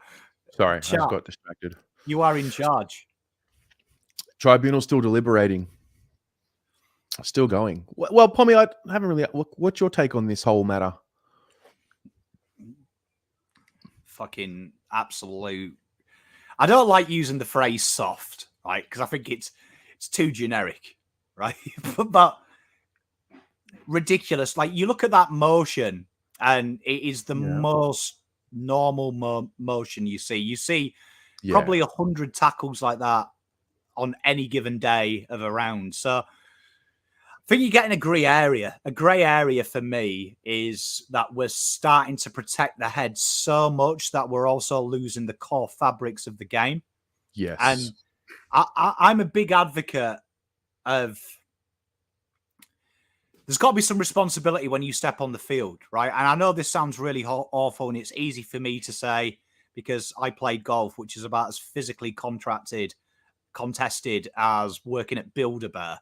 But when you go across that line, you are signing up to something. You know, if you don't want to get concussed, don't play a contact sport, right?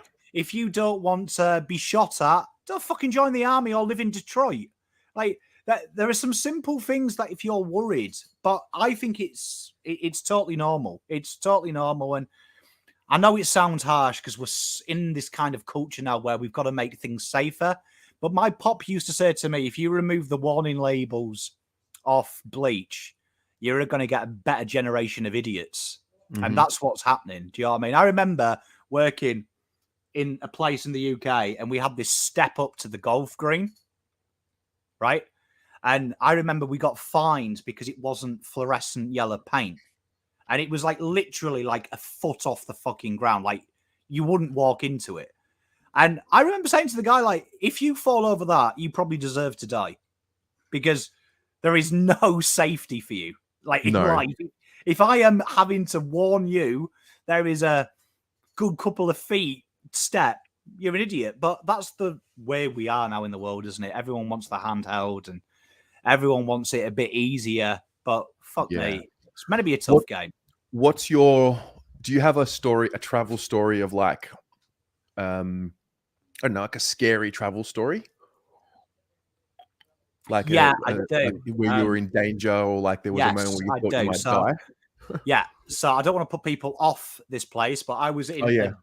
dingy bar. So when I go overseas, I like to go to the real place. So I'm talking like where the poverty is and see the real people. And I think you learn more about a country when you see it at its worst than when you see it at its best. And I was in Vietnam, and I remember there was this table, right? And the traveler there, we had a guide because we were there with work, and he was like, don't want you to make any eye contact with that table, and I don't want you to ask any questions about it. So obviously you're going to ask a lot of fucking questions and stare at people. People were sat there for like 10, 15 minutes, 20 minutes at a time, and then they just walked off. And the guy told us when we got out of there that this was like a fetish table where there would be things being done to these gentlemen sat at the table. It was all illegal black market stuff, but it would be sexual stuff, and some of them people under that table could have been minors. Oh wow. And Yeah. obviously it's known as a pedophile's haunt, them places. But he was like, if any of you had got up and asked a question, you would have been disappeared. It's like all gang funded. And that actually terrified me. And after that, I was very careful of where I went traveling on my own, traveling because I'm an inquisitive human being, Terry. I ask a lot of questions, and it excites me. And that realizing that we were in a dodgy bar and one of the guys had gone there, that absolutely terrified the hell out of me. What's the best travel story that you've got? The one where you're like, yep, thank goodness I traveled. Well, I mean, outside of two Spanish best mates in Benidorm, but that's probably not a story I want publicizing with my wife here. I would say, actually, I was in northern India, and I remember going into a bar, and I was waiting for fucking ages. It was packed, and there was this guy, really slovenly. He looked unclean, bless him. Obviously, had a hard day, and he was counting to try and pay for his beer, and I had a bit of cash, and I just threw it on the table and said, "Get him a drink." And he came and sat with us. And one of the guys I was coaching at the time had made the Indian cut, and we had nowhere to stay that night. And we obviously had a beer with this guy. He was a bit hard on his luck, this young Indian fella. And he basically told us that we could stay with him. And we're like, nah, fuck off, mate. And he literally took us back to his place. And he lived in like a garage. Believe it or not, it was like an actual, one of them garages you have in the city that you can pay for. Pulled the shutters up, met his mum, his grandma lived with him, his two sisters, and we stayed drinking moonshine with his dad and him till like 3 a.m. The guy I was coaching went and played the third round of the Indian Open, but it blew me away that this guy had nothing, absolutely nothing.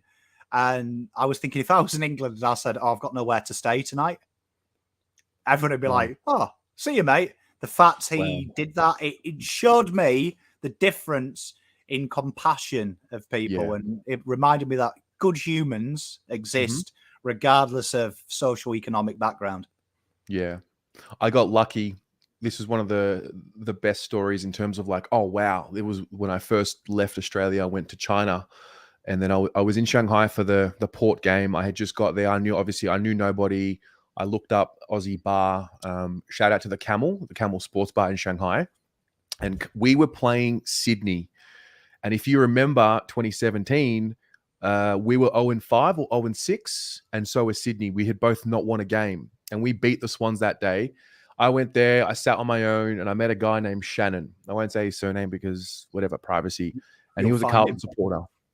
He was a Carlton supporter, and it was just the two of us sitting there watching the game together. And I was 24, 25. Yeah. But very like wide-eyed, like, oh my God, where am I? This is all so amazing. And I had booked an Airbnb for that night, and he was like we got to know each other. After every Carlton goal, we would like toast our beer, and then he's like, where are you staying? I'm like, oh, like, I'm just waiting for this Airbnb to accept. He's like, no, don't be silly, like, stay with me. And I was like, oh, no, like, I'm here for like 7 days, and then I'm going back to Ishing where I'm staying. He's like, mate, like, I've been traveling young before, like, you can stay with me. I'm like, oh, I don't know, what are you going to charge me? Like, I had no idea. And he's like, no, seriously, just stay with me. And he had me, and he hosted me at his house, didn't charge me a cent, and refused to take my money. And I think from that moment, I realized, that was one of the seeds of like the Carlton family, the Carlton fraternity. Had he not been a Carlton supporter, we probably wouldn't have met. And I remember from that moment just being grateful that there were people in the world that were able to give back, and that it actually happened in this world, and not everyone is conniving and just in this for themselves. So yeah, mate, honestly, anyone watching out there, travel to these places, and you'll be shocked. Some of the places that are dingy and dodgy are actually probably the nicest people you'll ever meet. And Northerners are like it. People in England, that's why I say go north of England. I remember we used to have a barmaid at my local, and she used to talk like this. You're right, Petal. You're right. That's how she used to talk, real graspy. But I remember we used to get being in the north of England, I remember the Kiwi netball team played in Leeds, and they stayed in my neck of the woods. And these Kiwi girls have come into our pub, and they were gonna for their first night out in Hull. And I remember her making me round up some of my mates, and our orders from her were to chaperone these young ladies all the way round the night, show them a good night, make sure that they didn't get into any trouble, give anyone a right hook who was inappropriate with them. And you know what? Like, a few of us had a pretty good night. But I've always supported the Kiwi netball team since that night. But that's what it is. It's about coming together. And Terry's right. Like, I've met Carlton fans. Like, that's a big thing here in Australia. If you're in a different part of Australia, Man United, Rangers, you instantly become best mates, don't you? In the middle of a bar in blooming, I don't know, like Russia, someone sees you've got a Rangers cufflink, and so you're suddenly best mates. Like, suddenly, like, you're like, oh, I'll put you up. So it's beautiful. And people are good. You know what scares me? What these stories tell you is people are good if you give them a chance to be nice. Like, people aren't as dickheady as you think. Yeah. I mean, if you go to the certain parts of Melbourne at the wrong place at the wrong time, you're going to find trouble. It's no different anywhere else. So, mate, and mate, honestly, you'll find like some of the most touching experiences I've had are like in India and like in them poor areas. I remember spending a bit of time in Ukraine, and that was like Ukraine was cooked. I know it's cooked now, but it was cooked then. Like, the difference between affluence and poverty. And mate, honestly, just get out and speak to people. Humans are the most beautiful people in the world. Like, it's sad because we always hear about the bad shit. Correct. But there's so much good. And the only bad place I can tell you is Americans. Americans are cooked. Fuck me. Absolutely cooked. Americans are cooked, but it's funny when you meet an American that's left America and that lives outside of America. Yeah, they're brilliant. A lot easier they're amazing. They're not like so self-consumed that fuck yeah, America. American golf pros are the fucking worst. Like, Americans do my head in because they are the only species I know who can come into a foreign country and within 5 seconds hit you with this. Well, in America, it's a little bit different. We do it. And you're like, yeah, fuck off. You're not in America, mate. We won the war. You helped. True. Good old Americans. True. No disrespect to Americans. Like, if you don't live there anymore, you're probably fine. True. By the way, guys, still no update. I pinned a video to the chat. I did a video earlier today on the wildcard round. So at the end of this, click into that. Give it a watch. Share your opinion. Pom, what do you think about I mean, I read it out before what you said, but wildcard round, play-in tournament, play-in round. I just genuinely don't give a shit enough. Fair. I think that sounds like, I don't mind it. I mean, it's revenue building in it. The fact that they can have 9, 10, 11, 12 in an extra game is ka-chinga. Mm-hmm. I kind of like it for 2 reasons. One, I think you already see an element of tanking now and giving up. Right. And Yep. we've been there. I think it keeps teams invested a bit more. Yep. But I think it makes sense when there's going to be 19 teams as well. Do you know what I mean? Because it would make sense then to have 9, which you can't, can you? It goes through. Yeah. 10 makes sense. I think this is, I don't mind it. I really don't. I'd love to see them go a step further, though, because I was having this discussion with my father-in-law today about, I think pick 1 is flawed because teams tank for it. And I think you look at teams like North Melbourne, would they be this shit if there wasn't a pick 1? Have they kind of reneged and think of it? Yeah. I'd like to see a lottery system in the pick 1. You know, like the NBA, Terry? You're a big NBA boy. I'd love a lottery system so pick 1 isn't guaranteed. Yeah, but you just know that those balls are flawed, and you just know that those balls are preordained. Yeah, but are they? Sometimes there's a shock. Sometimes, like the Spurs were always getting pick 1. Yeah, but that just looks good, doesn't it? Yeah, Looks good. They've got the big Frenchman, Wemby, who his first game in the Summer League is probably the worst first game ever. Yeah. Wemby doesn't look normal, doesn't he? Wemby, like no disrespect to him, like how does that work? Like he's what, 9'8"? Makes no sense, does it? All right, we're back. Stand by for the verdict. Wemby's interesting because I don't know the longevity of his career. He's so big, and all these big men at that size, it generally makes no have sense. Yeah, when you look at him, it looks injury happening, doesn't it? It looks like correct. Like him setting a screen, by nature of the fact of how tall he is, him setting a screen, someone is going to bump into his knee at the wrong angle, and he's going to have a meniscus tear. It's just going to happen. He looks so big, doesn't he? He looks like if he hit the deck wrong, that's his career ended. Actually, just curious, how many of you here watch the NBA, and how many of you here would be down for like NBA watch-alongs in the off-season on the channel? Just a vibe check. We love a bit of NBA. Lakers are coming. I would be down for NBA watch-alongs in the off-season if you guys here were down for that. Mate, you can't beat a bit of NBA. We could start a new channel, Ballers Abroad. Feel like we could make some jokes about that. Mate, why not? NBA doesn't have chance, and Americans need us to put some chance. Oh, all right. Jordan Boyd has been banned for 3 matches. He'll miss matches against West Coast, Collingwood, and St Kilda.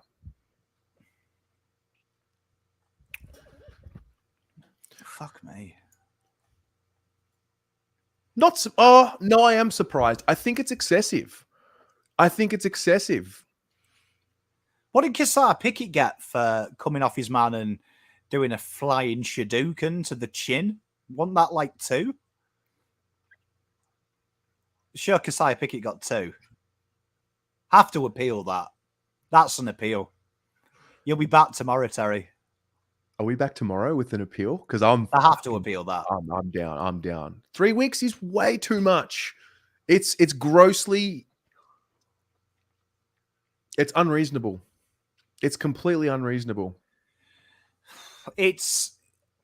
I don't quite get it, like honestly, but I also do. But I don't buy into this safety from concussion because I think it comes a point in time where you are just putting yourselves at risk. You're putting yourselves at risk as a brand. Well, we were there. We had it because they used to look at the intent. So unless they've determined that Jordan Boyd's intent was to hurt, then I can understand, okay, you give him 3. But we've gone away from the intent of the action and we've gone into the outcome of the action, which they don't always marry up, which I guess is why we talk about it. So I don't know. Like, Scott is bang on here, mate. It's safety to the AFL, not safety to the Yeah, player. it is. Bang on, mate. Mm. No, but like for me, like, you know, Rochelle, like, call it harsh, but I think that if that's a strike, Jesus, don't go into the northeast. I know. But I actually think a strike should have the most severe punishment, because that, for me, is something that, as a player, you wouldn't expect to get a right hook. You might expect to be tackled, but you don't expect a right hook. So that should be the higher. This, at the end of the day, like, he played on. And I understand delayed concussion, it takes a time, but then I would say, why don't you have a situation like we have in soccer at the moment? Any head knock, you can't play on. You've got to go off, be assessed immediately. It's the ref who stops the game, even if the game is a clear goal-scoring chance. Will stop the game and say, right, you've got to leave the ground to be assessed. Then I'd maybe pay into this and say, okay, we can do 3 weeks. But he was allowed to play on and then felt a bit woozy. So how do you know it was Boyd? I thought we were clever. How do you know that was Boyd's tackle? How do you know he didn't bang his head later? I thought we were very clever with that as well. I did not see it. Well, first of all, I didn't know that Chera and DBJ had a head clash beforehand. I didn't know. But then I saw the footage and then I saw the argument and I'm like, this guy, O'Farrell, mate. Yeah, do you know what I mean? Like, but like, where are we going to draw the line? What happens if a player folds in the locker room, hits his head? He's fine at that point. Then goes out and plays and gets tackled 3 minutes in, leaves the ground due to a concussion. Are we going to say it's the tackle? Or do you know what I mean? Like, grey areas for me, grey areas, and I don't like it. I like my rules black and white. So, well, that's us, guys. So 11 minutes to go until 7. We'll give you plenty of time to hit the link that's pinned to the top of this video in the live chat. Watch the video. Let me know your thoughts on the video. And then 7 p.m, the jumper punch. And that's us. Pommy, thanks for tuning in at the end. Tomorrow, we're on, aren't we? Oh, yeah, we are. We're selection table. Team selection. Sorry, the selection table on the Pommy and Oz YouTube channel. Is that at 7? It is indeed. All right. Go Blues, everyone. See you tomorrow. Go Blues.